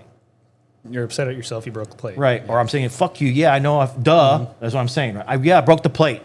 I broke the plate. And then I'm doing this. And I start thinking about my mom, my real mom. I start thinking about my mom, and I start fucking tearing up. And I'm like, I broke the plate. And then I broke the plate. And I start crying. I'm feeling it right now, even me saying that. Because I'm grabbing an emotion, I broke the plate. Mm-hmm. I'm a fucking disappointment. I'm a fucking loser. She's going to be disappointing me again. I failed again. Oh, and all I'm saying, all those things, and I'm fucking crying. That cut my finger by accident. And my teacher was like, "God damn, Reed, you can act." I was like, "That's fucking good." I was like, "Yeah, but I'm never gonna get a gig." But I broke the plate. But that's what Meisner does. Meisner, it throws this. There's subtext, right? And I remember, what was his name?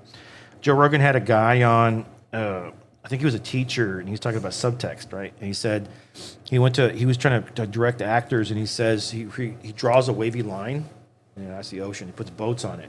Okay, what's beneath it? Ooh, right? Subtext. That's a visually how he showed it. So when you hear people talking and actors and stuff like that, it's really on. Now actors can say certain words a certain way where it's like, "Oh, it got you." Right? There's a meaning behind it, there's an emotion behind it.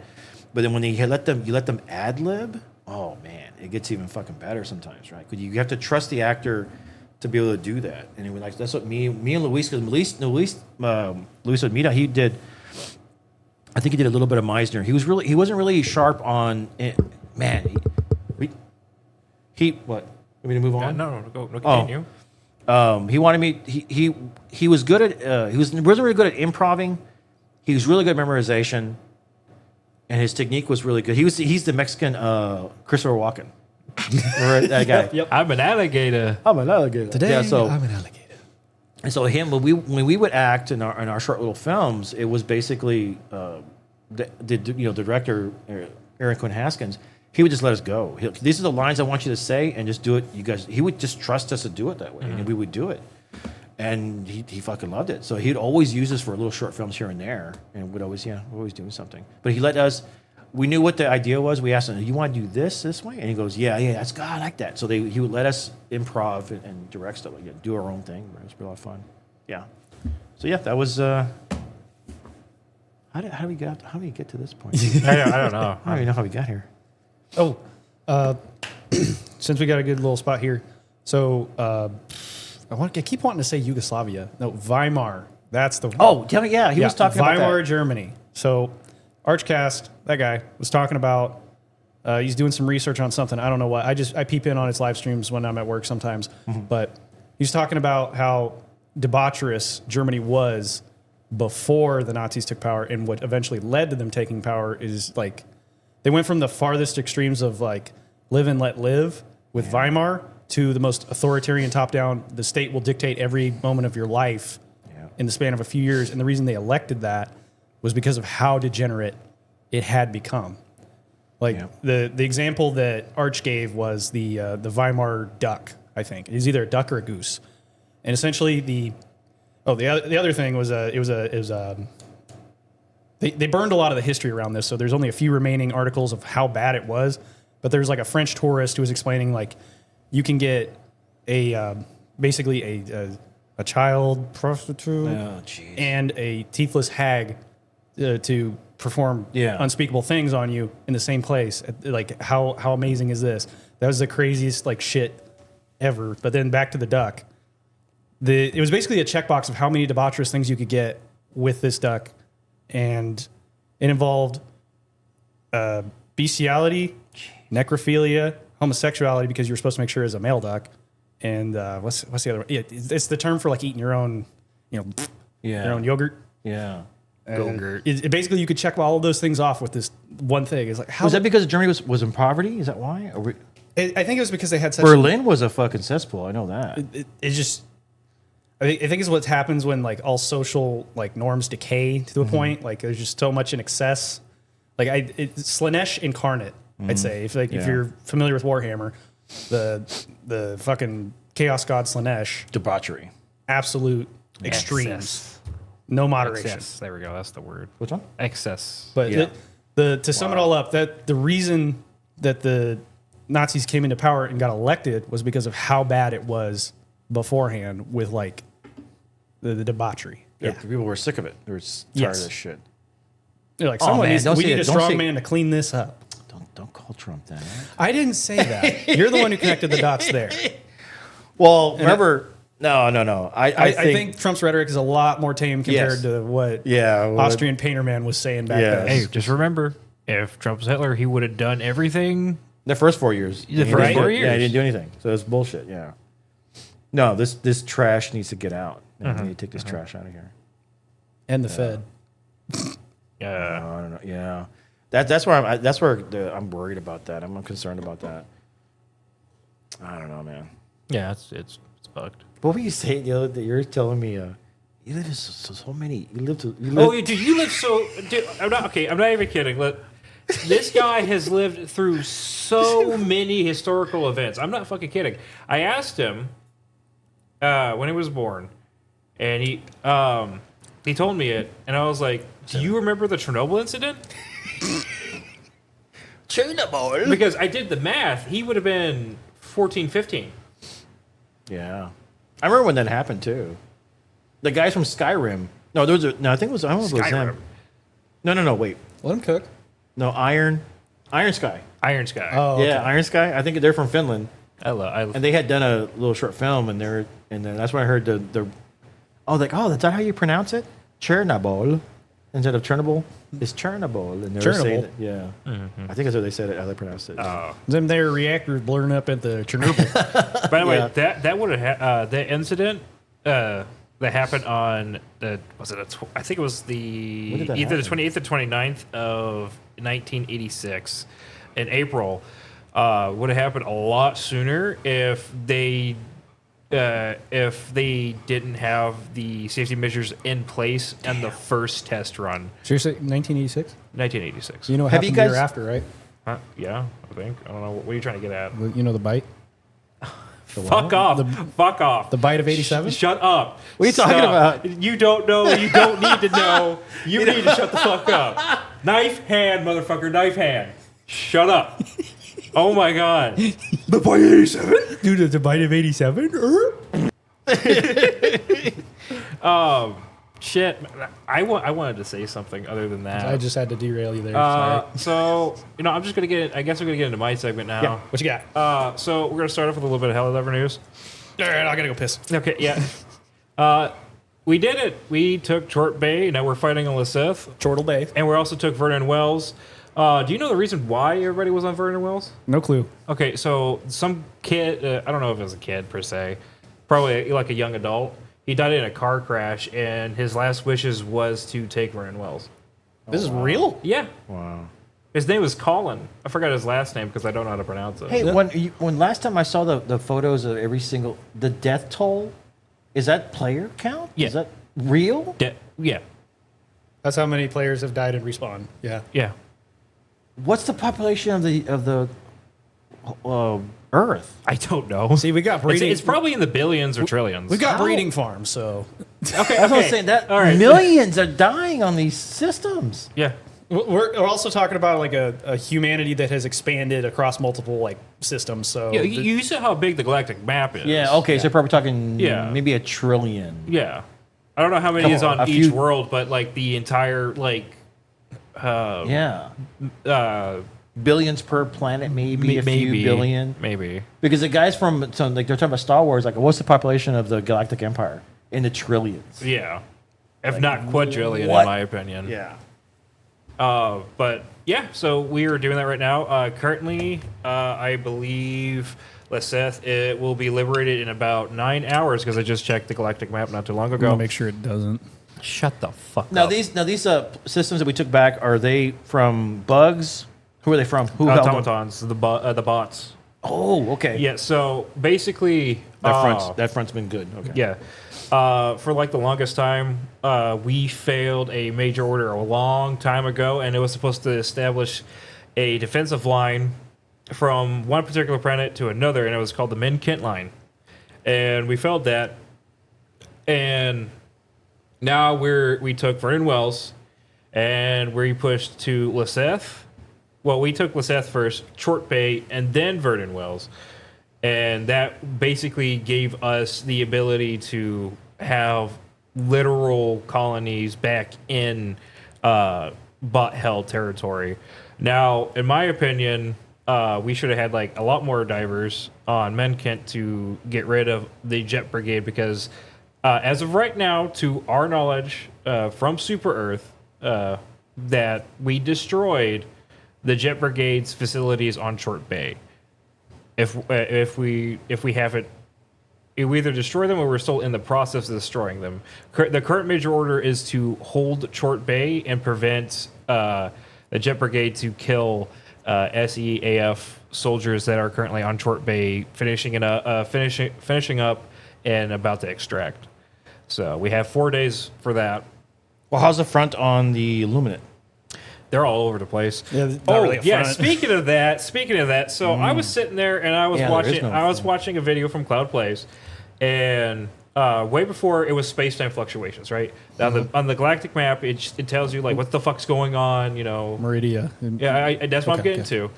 And each time, if there was a significant amount of Illuminate invasions, up to 3 or more, it's 2 or more for the measurement to go up. But if there was 3 or more, you would see that the space-time fluctuation on top of the on the galactic map would just start fucking freaking out. And it would just start screaming at people. Not really screaming, but it would make the noise and everything like that. That means that something was coming, or like something bad was happening. And now we no longer have access to Meridia. Pictures right here, up there, or wherever it's going to They be. cut off all the supply lanes. Yeah, because Yeah, what's the system went black hole? so, okay. Yeah, that's the one we turned into a black hole. Yeah, the Meridian Singularity. That's what it's called now. Oh, I like that. That sounds pretty cool in my opinion. It is very cool. Yeah.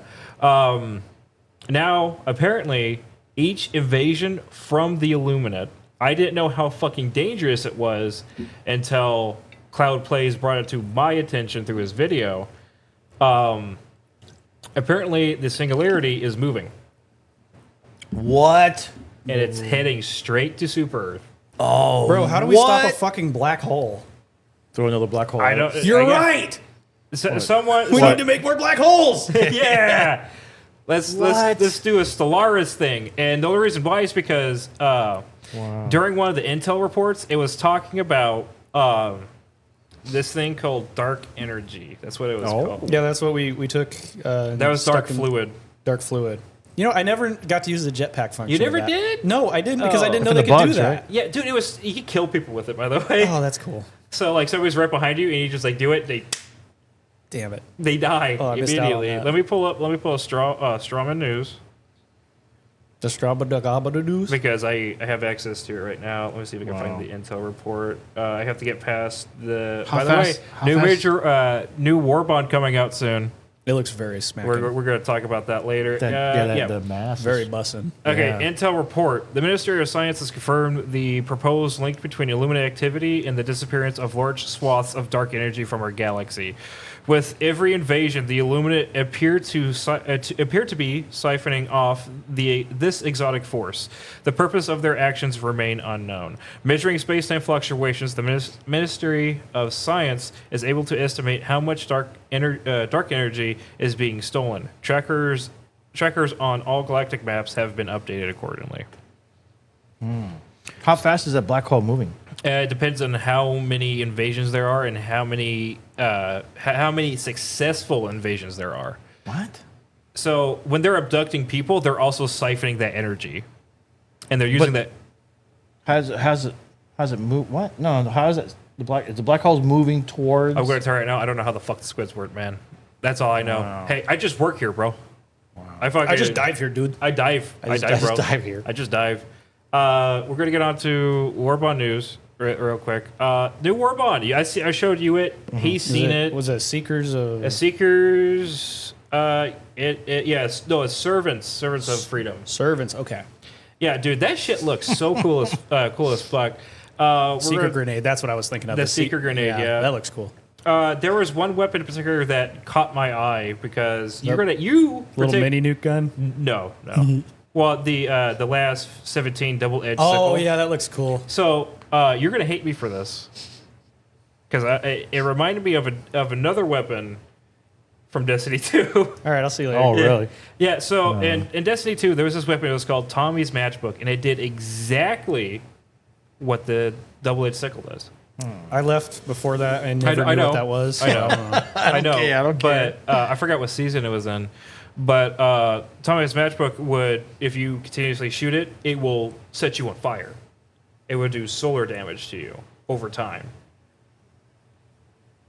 And you could at that point in time, you could do some really crazy fucking builds with Tommy's Matchbook with solar, which was really kind of cool to a degree at that point in time.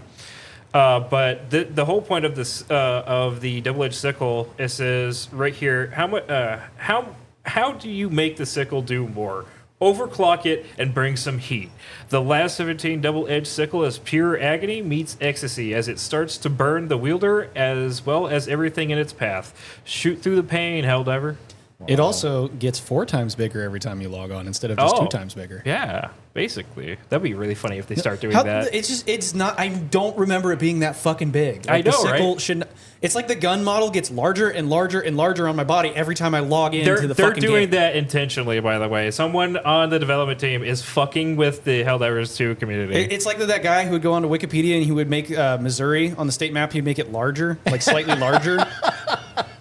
Yeah, basically. Yeah, it's like that. Yeah, funny. so let me show you. This is a snapshot Missouri's getting of the Seeker grenade. This is what this looks like.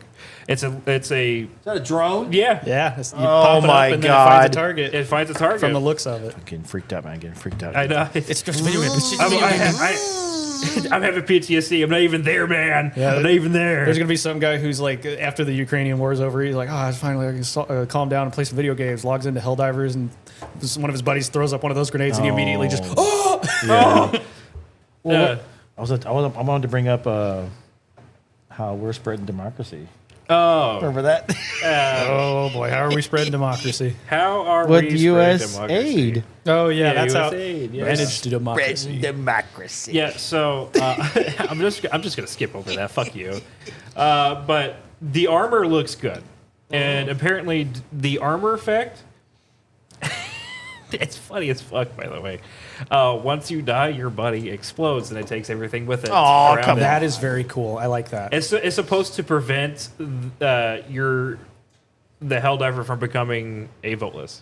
That's smart. Oh, Yeah. wow. What? Self-destruct, baby. Yeah, so the helmet's, oh my god, immaculate. It's like Roman Greco Yeah. type of face. Something else it reminded me of is the last season they put out for Master Chief Collection, Halo Master Chief Collection. Oh, what was that one called? I can't remember, but they put out a bunch of armors like that where it's like they're old like. I know what you're talking about because I have the entire set. Yeah, right. I never saw that. That was like one of the last expansions they put out for Master Chief Collection. Oh shit, I can show you that actually. It's in our Discord. Oh, but Yeah, so I can pull that up right now. But pretty interesting thing. The double-edged sickle going to be awesome. They have another comparison too, but from another video game. The AP pistol, the grenade pistol, is a front-loaded thing. It's called the Ultimum, and you just shoot it. Basically, it's like an Earth launcher with those rockets. You just stuff it in the barrel or whatever. But the barrel is like in the inside of the grenade, so when you shoot it, it goes. Boop. But that reminded me of Battlefield 5 because there was an AP, an AT pistol, AT grenade pistol, and it was quite literally meant for tanks. And it has a similar design to this, but that one was more rounded. It had a kind of like a teardrop shape to it, and it was really good. I don't know if I would say it was really good, but it was really nice, nice to use. It was quick, easy to use, awesome. I'm going to pull it up. Here we are. So I got, this is here on the left when me and him were playing Halo at the MCC together. We were playing on Halo 3. Whoa. That's the armor. very cool. Yeah, that's like a Centurion. And you got I'm on the in that picture I'm on the far left. He is in the middle because he got first. Because I'm the coolest. Yeah. And he had Oh, I see. I recognize the gun. Okay. yeah. I think that's the MF5B from Halo 3, right? Man, we gotta play some Halo again. Yeah, I know, we need to play Mission some for that. Halo. In sad Halo news, though. Wow. In Sad Halo Halo news. news. All right, you guys ready? So, we all heard of the recent failures of Concord and Dragon Age Veilguard. So, what do you, when something fails, your brain isn't like, oh, let's hire the people from that failed project, right? Exactly. Well, not at Halo Studios.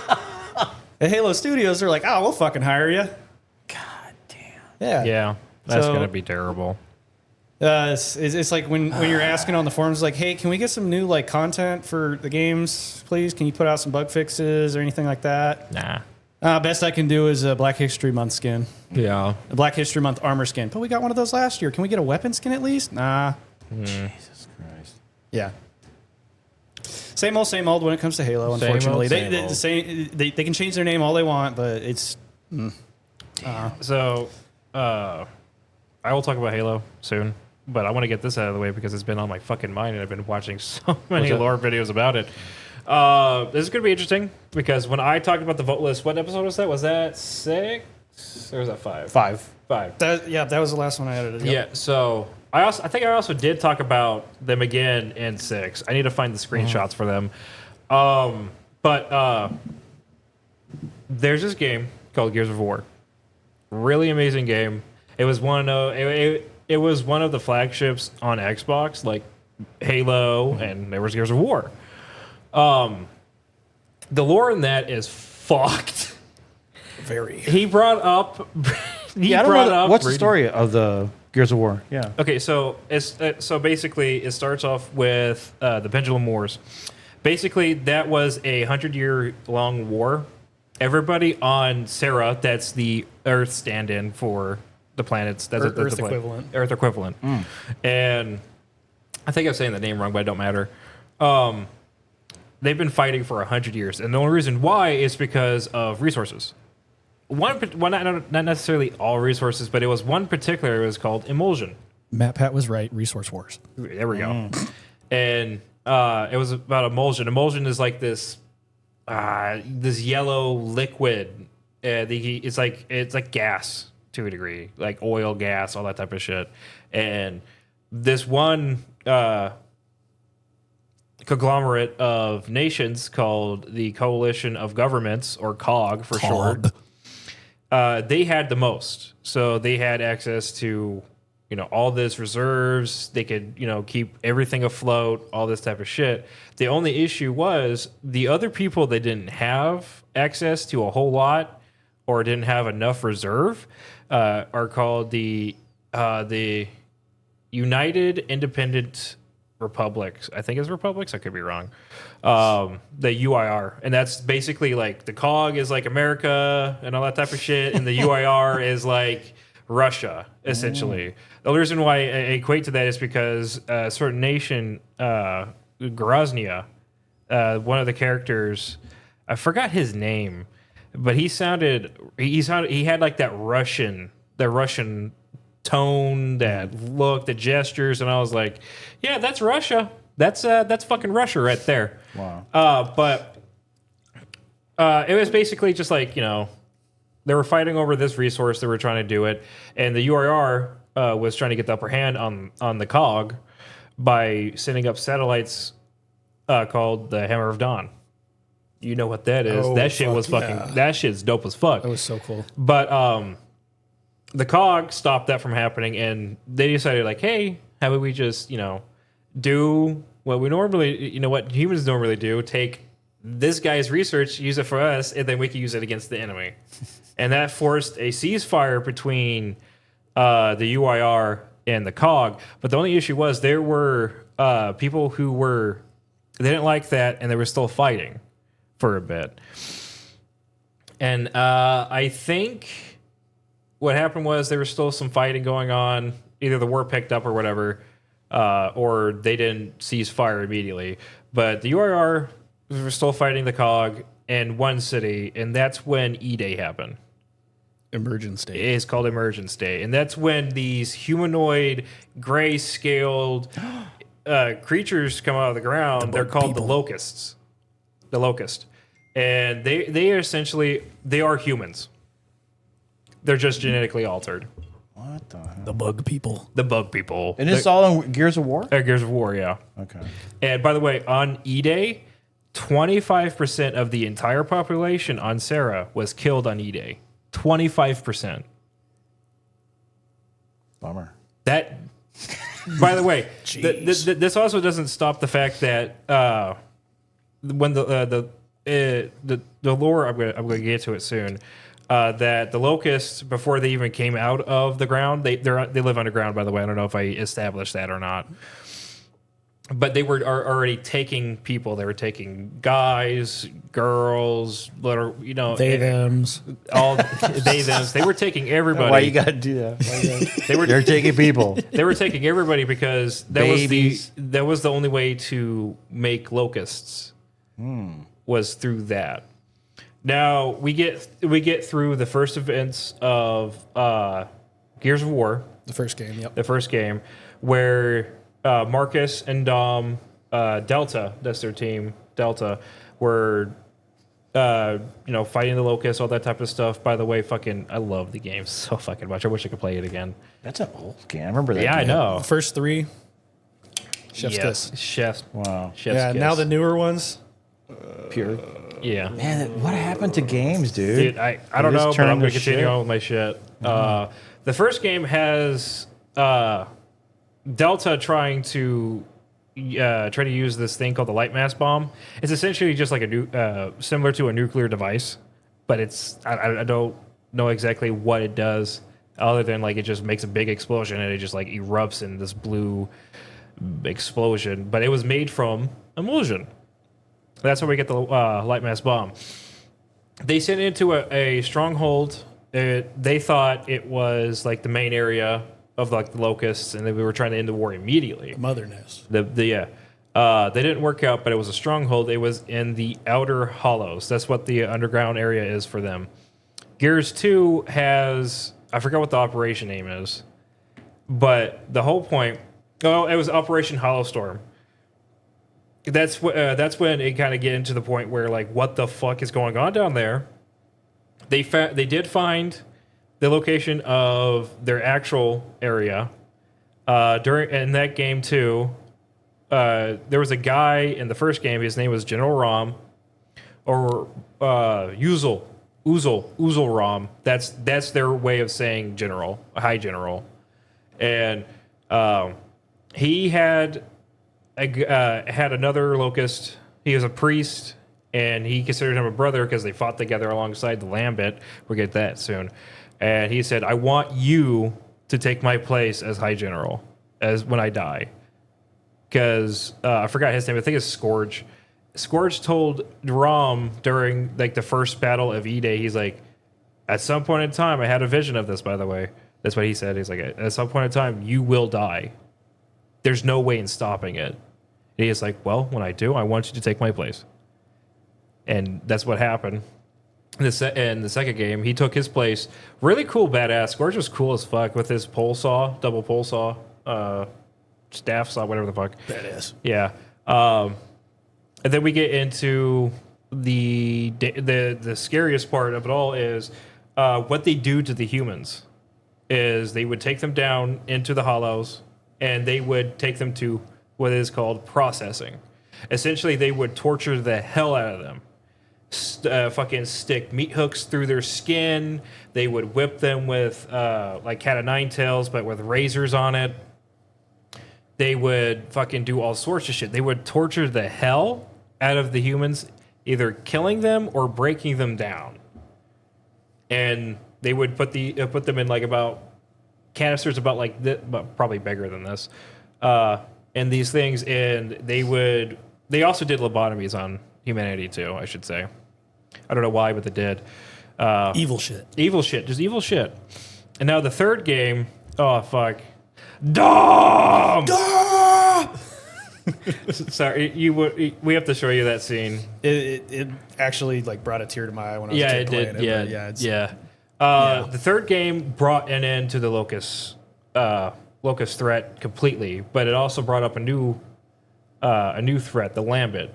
The Lambit was kind of just like a background character. It was basically like the Flood from CE. Like it's like a hit, like some ancient horror that was locked away. The Lambit were locked away, but it was some ancient horror, and it was just causing havoc between the Covenant and the human, the UNSC during CE.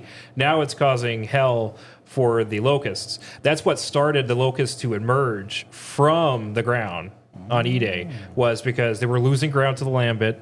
Their forces were getting turned into these creatures, like wretches. They're like little monkeys about like this tall. They're not really monkeys, but like this tall. And they were glowing. If you shot them, they would explode. All the Lambit units would explode.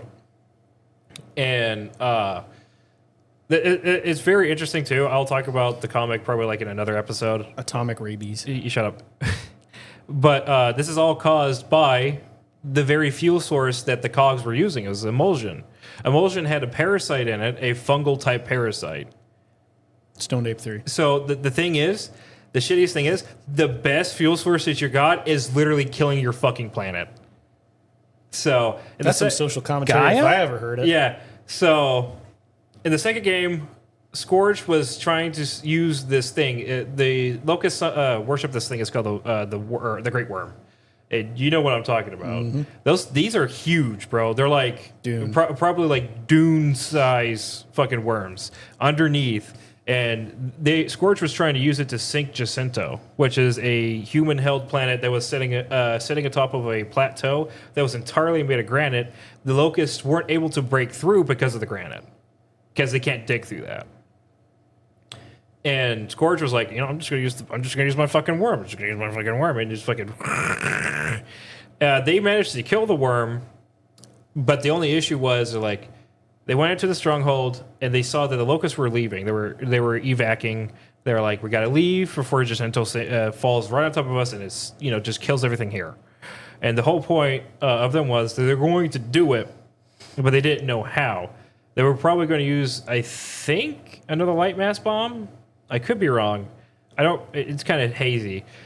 But essentially, they did manage to sink Jacinto, but that bit everybody in the ass immediately afterwards. And that's when Gears of War 3 comes in. After they sunk Jacinto, that caused the emulsion to go up and enter the water table everywhere in the game, and that's when you start seeing like these newer enemies. They can mutate, they can explode, and all this type of shit. And these guys are fucking like dangerous. Of course, you don't want to get too close to them. You don't want to give them a hug. You don't want to give them a hug. But they managed to end that threat with Marcus's father, who was assumed to be killed. I think his name is Adam. I think so. And he created this ability, this thing that was supposed to just annihilate emulsion cells, specifically that. And it got rid of the fuel source. It got rid of the enemies. And it also, at that point in time, it was also to believe that it killed the Locust. It ended the entire event. Now, Gears of War 4, they were back. They're called Swarm. It's different. Yes, sir. Went to shit. Yeah, that kind of. It was kind of good. It's just I didn't really like the story that much because I liked it ending at 3. Yeah, so it all started, like how the locusts were made. It all started because they were trying to figure out a cure for rust lung, which is a disease caused by emulsion mining. It's basically just like black lung or tuberculosis. You're just coughing up shit. They couldn't think of drones, like unmanned drones mining the shit. That's impossible. Yeah, no, they couldn't think about that. Clearly, they had like the robots like Jack. I don't know why they couldn't be like, hey, we can't just make storytelling. This That's why. Yeah, basically. They were trying to figure out the cure, and they were using these kids that were born from rust lung afflicted miners with an E. What? With an E, minor with an E. Oh. And they used these kids to do this testing. And one of the guys, I forgot his name, the scientist, he went fucking cuckoo afterwards. But he was trying to use whatever is down in the hollows, because the locusts don't exist just yet. But they were using whatever is down in the hollows. They were like, hey, we should use this DNA from this thing and this DNA from that thing and put it into humans. And that's what started mutating some of these kids into what would be known as proto-locust. This is a pre. Yeah. It's prequel game. It's going and writing lore for the actual story, but like retroactively. Yeah. Retroactively. This is in Gears 2, by the way. Now, when they were doing that, that created the proto-locust, which is called sires. And by the way, in Locust lore, they actually held the sires in great regard, although they were like essentially just like the feral flood before the proto mind, which was Keys, was being made on the Truth Recreation. Flipping between series here, he's talking about Halo: The Flood. Yeah, I know. I apologize. I should be more clear. You're good. But that's basically what was going on. And one kid managed to be completely immune to the emulsion effect, immune to rust lung, and apparently she didn't age all that much. She had slow aging, and her name was Mira. She started the whole fucking thing because she had access to the locust hive mind at that point in time, which I don't know how it works in the lore. They have access to it, but they don't have like complete access to it. They get commands from Mira. I think it's Mira, whatever her name is. They get commands from her, but they don't talk to each other in some sort of like synaptic link or whatever. Mm-hmm. But she had a romantic relationship with a scientist, and they created a daughter. And that's what I forgot her name. I think it's Raina. And then the doctor is like, oh shit, she gave birth to this kid. A bug baby. I'm afraid. Well, no, she was human. It came straight from Myra, so it was human. Myra's human too, but that's a little bit different. And he is like, "Oh my shit, my daughter! I don't want her here because they're going to experiment on her too." He runs, hightails it out. Myra gets pissed off, and when they first created like the because they were trying to make the locust into a weapon, they were going to use it to fight the UIR because in this time. And that was still happening. And she's like, and Myra's like, nah, never mind. I'm just going to kill everybody here with my locusts. And they start killing. Ooh, I'm murdering. Ooh, I'm killing. And they just start killing everybody. Just fucking murdering and all that type of shit. And then this was at Mount Kandar. And then they go into the hollows, and that's when the locusts start becoming locusts. And they started their own religion. I don't know when that was started. There's a lot of things that kind of just be left out intentionally, or they couldn't think of anything. I'm like, okay, whatever. But it's still interesting. The only way, like I said, how the locusts are made is either through genetic manipulation, as well as they have a female locust unit. It's called a berserker. It's taller than the drones. It's big. It's big. It has it's like a one big female callus. That's really weird to say. And it's blind. It has really good hearing. It has really good smell. And they have to inoculate the berserker to create more locusts. Because it will fucking kill anything that moves when it smells and hears it. They basically essentially just put it to sleep and then just fucking beep it. I'm not kidding. That is the lore. And then when the Locust War happened, we were losing the Sarah was losing so many people. The Cog were losing so many humans. Right? Mm-hmm. They had to make breeding farms, and that was fucked too because girls at the age of 14 were bred. From if they didn't give birth in between 14 and 18, they were sent to war. They were considered barren, and they were sent to war. Females? Yeah, Yes. the humans are bad and the locusts are bad. Nobody's good in this world. No one's good. This is not Earth. This is not Earth. No. It's all Earth. it's all 1-to-1 replica. This is Sarah. This is nothing like Earth. I mean, other than it's They just pretty happen to close. look human. Yeah, they're just having Yeah. to be human and have similar governing styles and yeah.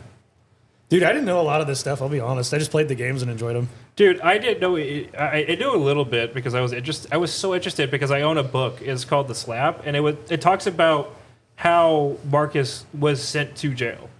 Oh yeah, where Yeah. you start off, you're getting busted out of prison in the first one. Yeah, badass by the way. Wow. Really badass.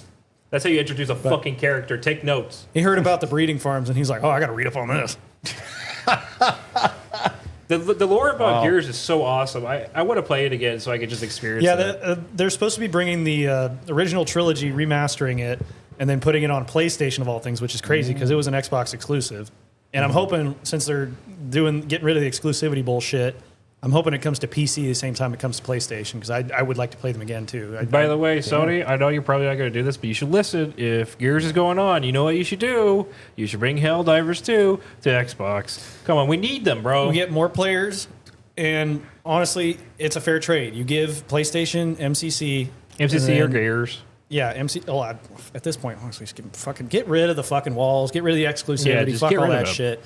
It's all going to come to PC anyway by emulation or fucking remaster. Just do it. Peace is always better too. Yeah. So, is there anything you would like to say? Because you wanted to say. I know you wanted to say something. No, I was just thinking about when we were watching when I was trying to find that video where I thought the Emperor said, "It's a It's a travesty. A travesty. No, it it was was, just that guy from Theory Sabers, right? He said that. Yeah, there's this black guy who watches a bunch of videos and he's making fun of Theory Sabers, and he starts talking about how bad Star Wars is, and he goes, "It's a travesty. It's a travesty." The way he says it's funny. Viceroy. But yeah, Viceroy. I was telling him that we during Iraq we had a Viceroy. And I was like, huh? And no, we had a viceroy. I don't know if he didn't know that, but he didn't believe me. But no, it's an actual title that we had an American viceroy over Iraq. who looked over, and then we gave him independence. That's basically from the Yeah. USAID program too. Right. And so that's what I'm saying. And I was saying, well, we're trying to spread democracy. To spread democracy. And I was going, excellent. That's what we were doing. Like, Yeah. we got to stay in control, man. We Gotta got to stay do in what we control. got to do. Gotta stay control. It's a mantle of responsibility. The mantle of responsibility. Now Yes. that is a nice segue. Thank you. So So we- we're going back to Halo. Okay. We spread democracy dollar by dollar. Let's do your Before we run off the Gears of War thing completely, I'm just talking about like organisms living deep under the earth. It just reminded me of a Quartz Gizzard video that was pretty cool, where they were talking about like extremophile organisms that can like go into like hibernative states, like similar to Tardigrades? Similar to tardigrades, yes, but they Yeah. live deep in the crust of the earth. Yeah, no. I'll send you that video when I get home, but I'll also link it up here somewhere. But No that's all I wanted to get that out there before we're done talking about Gears of Hey, War. hey, Rom. Here you go, Dr. Pepper. Let me go pee. Okay. All right. What else do I want to talk about Gears of War? Really good game franchise, honestly. There was a trailer for Gears of War one time where they used a song, and that was when I was trying to do my film. It was Familiar Faces. It was that song. All around me are familiar. Copyright, Yes. copyright, careful, Oh, shit. No, we could sing it. There was another song too they did, and That was Gears of War 3. that was when I was trying to make my Rabbit film, my Rabbit War film, and I wanted that song in the background playing while we did a trailer. Is it Mad World or? I don't know. It was another one. It was God dang it! But they had good songs in their trailers. Whatever trailer they had was really good. Dude, that when they showed that for Gears 3, I was like, I have to play this game now. And then when I played it, it got interested, and I was like, I gotta play the other games. They're good. It's probably my favorite over-the-shoulder shooter ever. Dude, so Gears of War was my first time playing. Like the first game, I played that the first time. First time I played Halo was 3 for some reason. But I played Gears 3, the first Gears, and I was like, okay, I'm having fun. I like this fucking game. Play 2, and I'm like, okay, shit's ramping up, shit's getting cool. Play 3, and then fucking Dom fucking dies. Spoiler. Dude, you had this so much time to play this fucking game. If you cry about fucking spoilers, go fuck yourself. It's a good game. It's Dude, it actually fucking hurt me physically. like characters you cared about. Yeah, because like if you know about Dom a little bit, like his wife in the second game, he had to put her down because she was one of the people who were lobotomized and processed by the locusts, and it was so fucking sad that happened. Oh yeah, by the way, this is our guest, Yep. June from Noble Team. Can you bring? Can you stand? get the books? Get the books. Oh, okay. Yeah, that's why I was using for him Here, to sit hold down. on. Caress Yeah. him. So now we're gonna move on to Halo now. And yeah, I know, but dead. Let the corpse rot. It's dead. no, we're moving on to the good Halo. The good Halo. So right here, I like the games. I own one book. I own 2 books. It looks of a the lot Gears. more than one. Oh, Gears. Of the Gears, but I own. We were watching. I just wanted to see. Put it down. Yeah, I don't know You where want me to to? put it. I'll It's just, just I'll like- just set it right here. yeah, set it right I there. wanted to watch Landfall, and I was like, whatever happened to that? Because I knew it was Blomkamp. Blomkamp was the director of that Halo Landfall, and I was like, man, whatever happened with that? And we just found the video where the guy brother. explains. It was like 2 years ago, and he finally explained the whole history of like Peter Jackson was involved. I remember hearing about that, and then they, was it a Paramount and I don't know if it was Paramount, but some other company was involved. There's and- multiple companies that they tried using FOMO against. Yeah. Yeah. So I want to give credit to the guy who did the video because his video. Favorite features Damn, of you- every film. This guy's fucking. That's pretty good. Encyclopedia. Yeah. He was the only one that we could find on YouTube that did like a deep dive into. Because have you ever heard about that story? No, I haven't. So I remember hearing about when was it? That was when I was in the Alamo or something like when I was doing films in Texas. I was hearing about other films being talked about, and of course I tried to keep up with it too.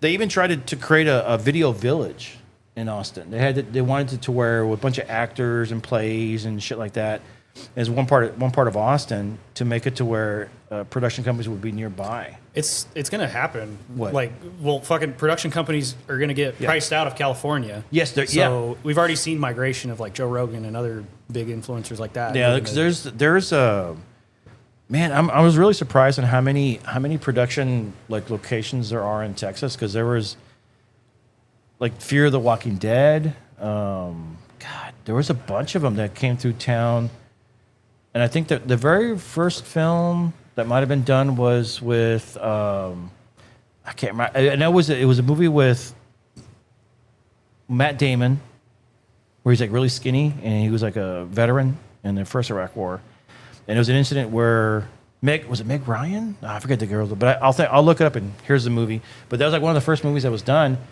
and it was that later on that's when the Alamo came in, and the Alamo kind of like set a pace. And what ended up happening was that all these films were being filmed in Texas, but then Louisiana and New Mexico said, "Hey, can you film here, and we'll give you tax breaks," and that's what happened. And so Breaking Bad would have been done in Texas if New Mexico hadn't given them like a $10 million tax break. So I was like, damn. So there's movies, and even what was it? There was a one called. Remember in World War II, there was these UFOs that were spotted over California. Battle Los Angeles. Battle Los Angeles was filmed in New Orleans, or no, Louisiana too. Shreveport, I think, somewhere in there. That would have been done in Texas too. So all these films that were done in Louisiana and New Mexico would have all been in Texas. But because Texas wouldn't, I think, what was her name? Ann Richardson was the governor at that time, and she didn't want it. She was trying to get it to where give them a tax break to bring basically commerce in. But a lot of people in Austin kind of didn't really want that, and they wanted to keep it like a small town. Austin's a big town back when I first moved there, but it had a small town atmosphere. It was just kind of weird and a really neat town too. But it just got bigger and bigger, and more people, and kind of lost its magic over time. But it's still a nice place, to go visit. But yeah, that's when all those films were being done in Texas. But yeah, so we were watching this, and I wanted to find all the live action and see. And he was going over the history of, like, I didn't know that. What was it? What was the first program called? Orion. I didn't know that was like. Oh, I didn't know. And I guess to me it was a shock when I realized that the John 117 was actually designed to put down human resistance. I was like, damn. It was to deal with insurrection in the galaxy. Yeah, that's fucked up. Hey, man. Yeah, and so, but right when they're about to turn them loose on these rebels, aliens appear. Yeah. Oh yeah, ain't that a big coincidence? What a coincidence! The Covenant is just a government conspiracy. A little bit of coinkadink. Yeah, that was really neat. What was I? Yeah, so he was going down a little bit of a rabbit hole with the lore. Yeah. And let's talk about the Orion Project. It was basically instead of the augmentations, like physical augmentations to the spine and all that type of shit in the Spartan 2 program, the Orion was dealing with biochemical cocktails. And they were trying to enhance humans through that. And they used adults. Like tier one, I would describe them as tier one operators that they tried to mod. And basically like the proto-Spartan program. Basically, that's what the Orion was. Wasn't a certain specific character from the series one of those? Oh, how about you pull out the book, Contact of Harvest, my good man. It's on the bottom, right above the graphic novel. Oh, geez, isn't that? Yeah, he was. I didn't know that. I had no idea. Right here, I'm pulling up a picture. Sergeant Avery motherfucking Johnson. Yeah, he was a proto-Spartan. And there was only there was a couple hundred of those, and then Ventdale died, whatever here and there. And except for Yeah, that's really cool to hear it, to learn that. I was like, holy crap. Okay. And they were to put down human rebels. Insurrectionists. Insurrectionists, man. Innies. The UNSC called them Innies. Innies. Yeah. That's crazy, man. Mm-hmm. And then you got the Spartan 2 program where they would take kids. They had a certain type of genetics that they wanted. That's what Dr. Hosley was aiming for when she created the Spartan 2 program with Oni.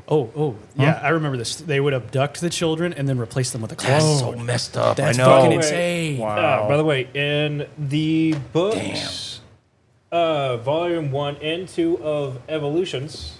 By the way, these are the original copies of Nice. First Strike and The Fall of Reach. I don't have The Flood. I wish I did. I had it at one point, but I had to give it back to a friend because I was borrowing it. I'll be putting up pictures, by the way. Yeah, when we're so editing right the here, post. these are the two volumes. This is volume 2 right here with the red Spartan helmet, and this is the volume 1 with the blue Spartan helmet, which I made a replica of this in wood shop when I was in Colorado. That's cool. What, a Yeah. helmet? You made a helmet? Yeah, well, not necessarily like a full scale helmet. It was more like I got like a little iron. You would burn it. I forgot what it's called. You would edge like the thing. You would do a stencil, then you would get the iron, and you just like fucking burn it in. That is cool. Yeah, I did that because I just love the fuck out of Halo. No, Halo. Oh, man, yeah. Halo for me was a big thing too. Yeah. It's so weird, man. we're supposed to You get guys a- are playing it, and I'm playing it. Like, what the hell? It's a good game. Yeah. We're supposed to get a Guillermo del Toro Halo We were. movie. Instead, we got Master Cheeks. Yeah. So that was, by the way, Del Toro was going to help with Landfall. Del Toro. Really? Yeah. Yeah, Del Toro was going to be the director, and he said, no, let me be the producer. And I got a new guy, Blomkamp, and that's where Blomkamp came from. Okay. He ended up doing what was it called? Oh, District 9. District 9. By the way, another great fucking movie. We should make Yeah. a list of these. Let's just Honestly. recommendation list. Yeah, just recommendation Yeah. list. That's when I was telling her that Weta was the production company that did all the props for Lord of the Rings, and they built a warthog, and they built all the everything. Yeah, I remember there was a guy in Austin he was tall, and he had the Master Chief suit. Oh, I can show you. I put one on too. Ooh. I went to my buddy Luis. He kind of suckered me into doing this stupid like get in the costume and go to the kids party. And I was like, oh my god, You got to be birthday Master Chief? yeah, I did. That's so cool. It was Dude. actually fun. Finish the fight, dude. Finish them. So what I did was I was telling him that because I said, well, if I gotta be Master Chief, I gotta know some of the history.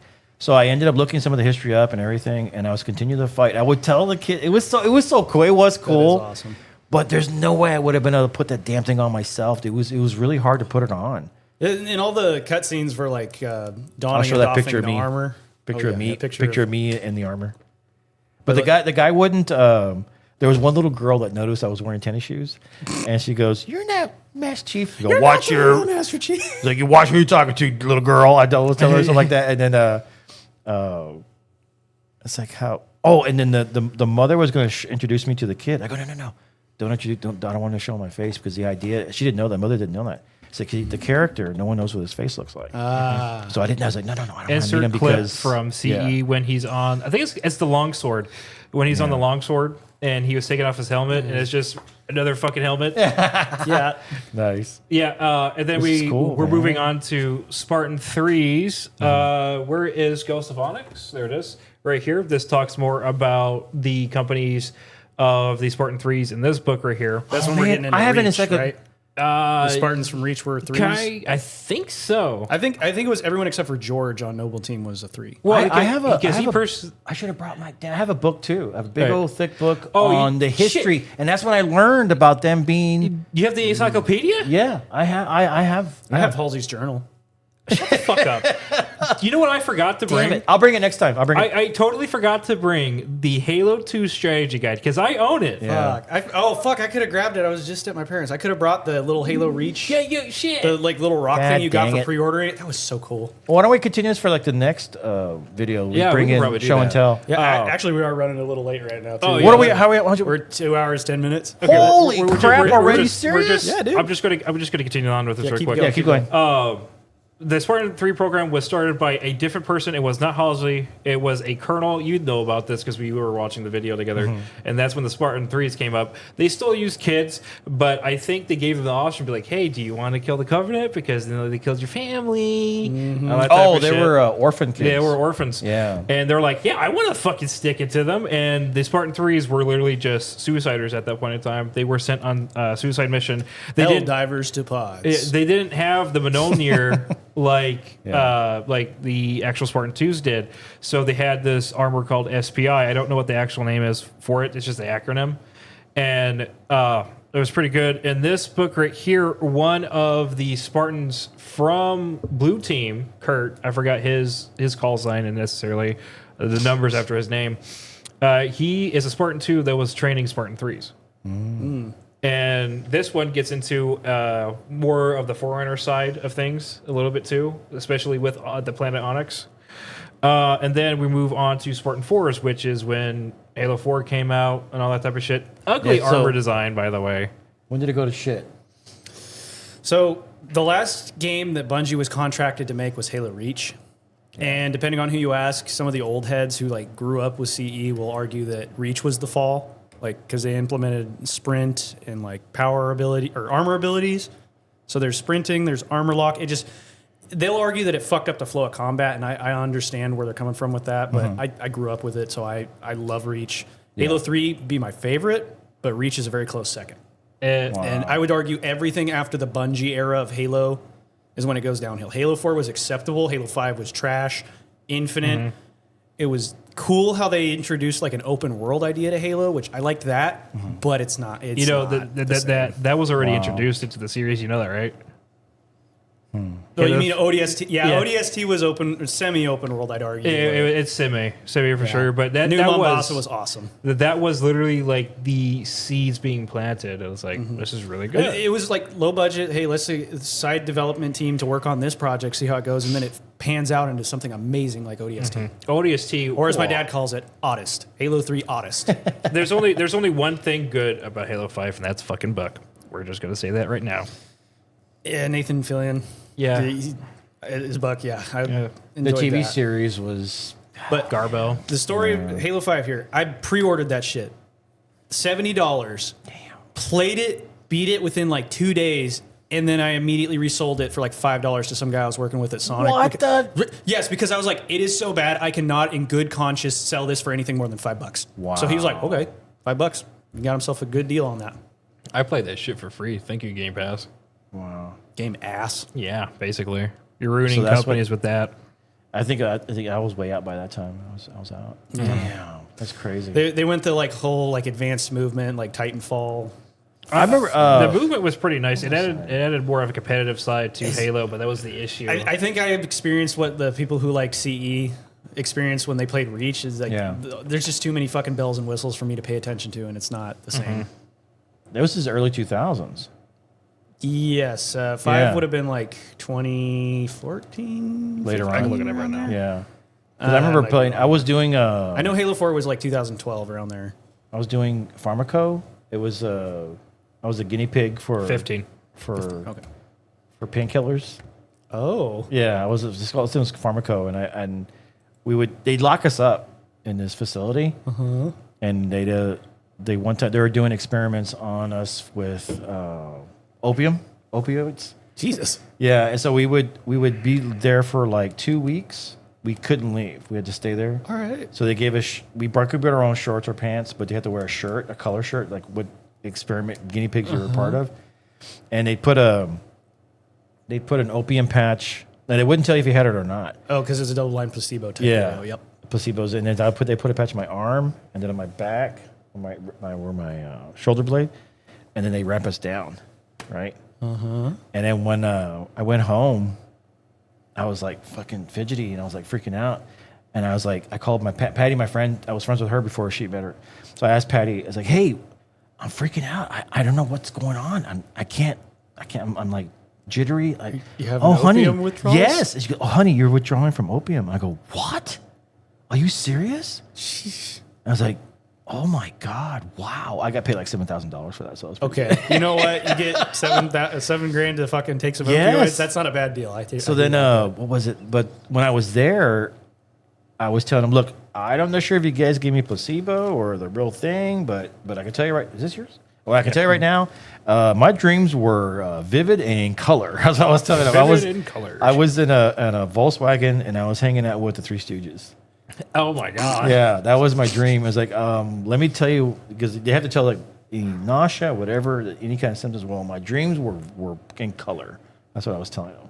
And this was the opium derivative painkiller. Yeah. That's cool. Yeah. Right on. I didn't know that. And then we were playing Halo. Against each other. The fucking tripping balls on opioids playing Halo. That's fucking. well, we dope. weren't tripping. Slayer. We were having the Slayer. We were playing the battle games. for like, dude, it was like being at a friend's house and you couldn't leave for 2 weeks. That's what it was like. We got fed, we slept. That's pretty cool. Yeah, it was fun. Ultimate sleepover. Yeah, it Basically, was like 2 yeah. weeks. Yeah, and we got paid for it, and we got paid to do that, but we couldn't leave. We're gonna. I'm just gonna speed past this right quick. The Spartan 4 program was different because they actually used adults instead of that. And with our special guest right here, June, he helped out with that particular program and trained some of the people in that. So One of the only surviving members of Noble Team. the only, unless Yeah, if you one of. believe that Noble Six survived all that shit that he went through in a cave on Reach. He's still hiding in there. You're like, the Covenanters are coming. The They're Covenanters are coming. coming. So who is this guy? This is He's a sniper from Noble Team from Halo Reach. Nova. Noble. Oh, Noble my Team, bad. not Noble Teen. No. Not Ovaltine, no. This isn't. Was it a Christmas story? Yeah. So he's a sniper from that team. And he's the only survivor. Yeah. He left. The only canonical survivor. Yeah, he left planet with Dr. Halsey because Halsey was still on Reach during her research. And someone had to get her off there. Somebody had to escort her out. So, Okay. and he was tasked to do so. And so Master Chief wasn't there at all. He was. You can see Master Chief Yeah.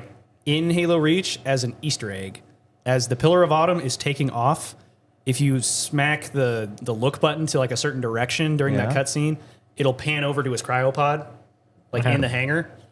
And there's an achievement in the Master Chief collection that's like Master Chief status confirmed. There's like He's there. that's the reason they were able to slide that into the Master Chief collection is because Master Chief was in that game. This So book right here caused Reach to exist. And the only reason why is because Bungie fucking hated this. they're like, did we not- got to set the record straight. They're like, you know what? We don't like this book. This book's not canon. So we're just fucking going to make Halo Reach. And they did. That was awesome because that's when they actually got like more in depth with Forge. They got more in depth with the armor customization. Because literally with June here, you can actually take off. June. It used to be Halo 3 armor customization was you get your helmet and then you got your shoulder, Your chest, left and right. and shoulders, chest, helmet. That was all you could really change out, and then male or female.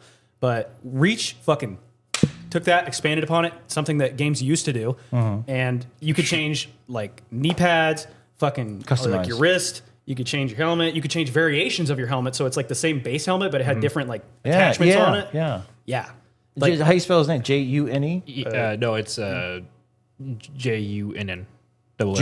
I fucking remember. I think it's more like Yoon, but Oh, Yoon. That's Yoon. That's Yeah. he's got a name in. Okay. yeah, it's kind of like that, but they call him June. June. Yeah. Wow.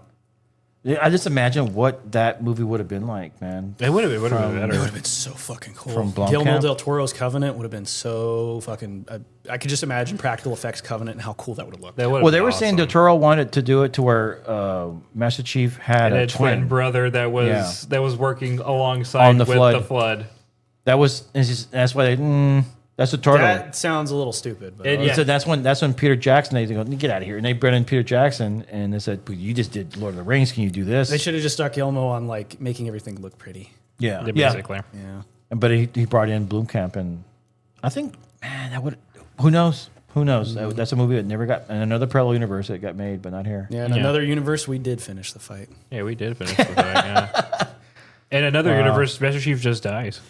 Yeah, we're stuck with this shitty ass universe where we just get Master Chief or Master Cheeks crying till the end of the time. Cortana. Yeah. Wow. I didn't necessarily like the story of 4. It was talking about Master Chief's humanity, and I mean that has to be talked about a little bit because from the looks of it, not a lot of people from the outside are like he's just some guy that just kills aliens and all the time. Best There's thing more of a from 4. story. Yeah. Best thing from 4. Cortana had big gazonga. Oh, okay, yeah. She went from being a fucking washboard in like the first one to just Yeah. fucking. Oh, where'd those come from? Hey, Yeah, you're a it's bigger- AI upgrades. Hey, did you know that Dr. know, it's- Hosley was funny. Captain Keyes from CE's X? And that Cortana is a clone of Dr. Hosley? I knew that part. Yeah. Yeah, it's just funny just to see a naked show- version the- of your ex sitting on the ship, the same ship that you're piloting, commanding. Fucking Keys was a simp. Because in the show they did that. That there was she cloned herself and then turned that brain into Cortana. Yeah. Well, in the show that in the games, it's essentially the same thing. Yeah. Essentially, yeah. They say with that at least. Yeah. All right. So when did you guys start playing this game? How How old were you? Middle school, for me. So yeah, Junior I went to there was a local hangout thing where there's like a communal Xbox type deal Yeah. where like multiple people come and play. You're like drop 10? in, drop out. I think I went there for a birthday party around that age, and I was telling my dad about, like, oh, this is a cool thing. This is before I was even like really into games. All I had was like a PS2 that I would occasionally play, but he was like, oh, that sounds cool as shit. I kind of want to try that. So my dad your buys dad a got into it 360 too? so he can play it too. Wow. So I get Skate 2 and Halo 3 are my first games I ever had. And they sent me down a path where I was like, all right, I'm going to be an Xbox kid now. So you got into Halo and Halo 3. Same. Same as me. I was playing at a buddy's place. But then I got my first retro Xbox, and I was playing Halo 2. Couldn't play the campaign, but I was able to play on the multiplayer maps. But we only had one controller. yeah. We only had one controller. Oh, I though. know. Yeah, we had so the Me and my brothers, we were on the same TV too. You could cheat. You know. yeah, we were Screen looking. Exactly. Yeah. We weren't able to play together, so we would take turns just fucking around on the map, just having fun. Yeah. And that's when I got introduced to Matchmania as well. Just like learning, just watching all that stupid shit, that awesome stuff. I didn't even touch Rooster Teeth until I was in 8th grade. Oh, I've heard I some think. stories about them. Dude, this They're- episode's going to run fucking 3 hours. Yeah, Oh we my might God, we better stop. Yeah, okay. So Rooster Teeth bad. so- now they're bad. yeah. Once upon a time, amazing. Funny guys. Yeah. Now, I think this is the time where we are doing closing statements. And I was like, I don't know. I'm just an idiot. So, yeah. So that's what's going to be happening hopefully soon. We should call this episode Halo. Halo. This is just Halo. Yeah. We talked about Gears of War for like a solid 40 minutes, but Halo. Yeah. Or you could probably put both because this one we talked about definitely 2 games, and like got- Halo was my thing too. We covered a back bunch then. of topics. Yeah. But you got anything to shout out? No. No. No. You shout something out. Beep. That was good. Oh, so Americano, no despacio. There you go. It's so Americano. No Desparo. I am at Soggy Hog on Twitter. If you follow me, good things will befall you. Okay, that's all I had to say. All right, there we go. Lisa Nakai!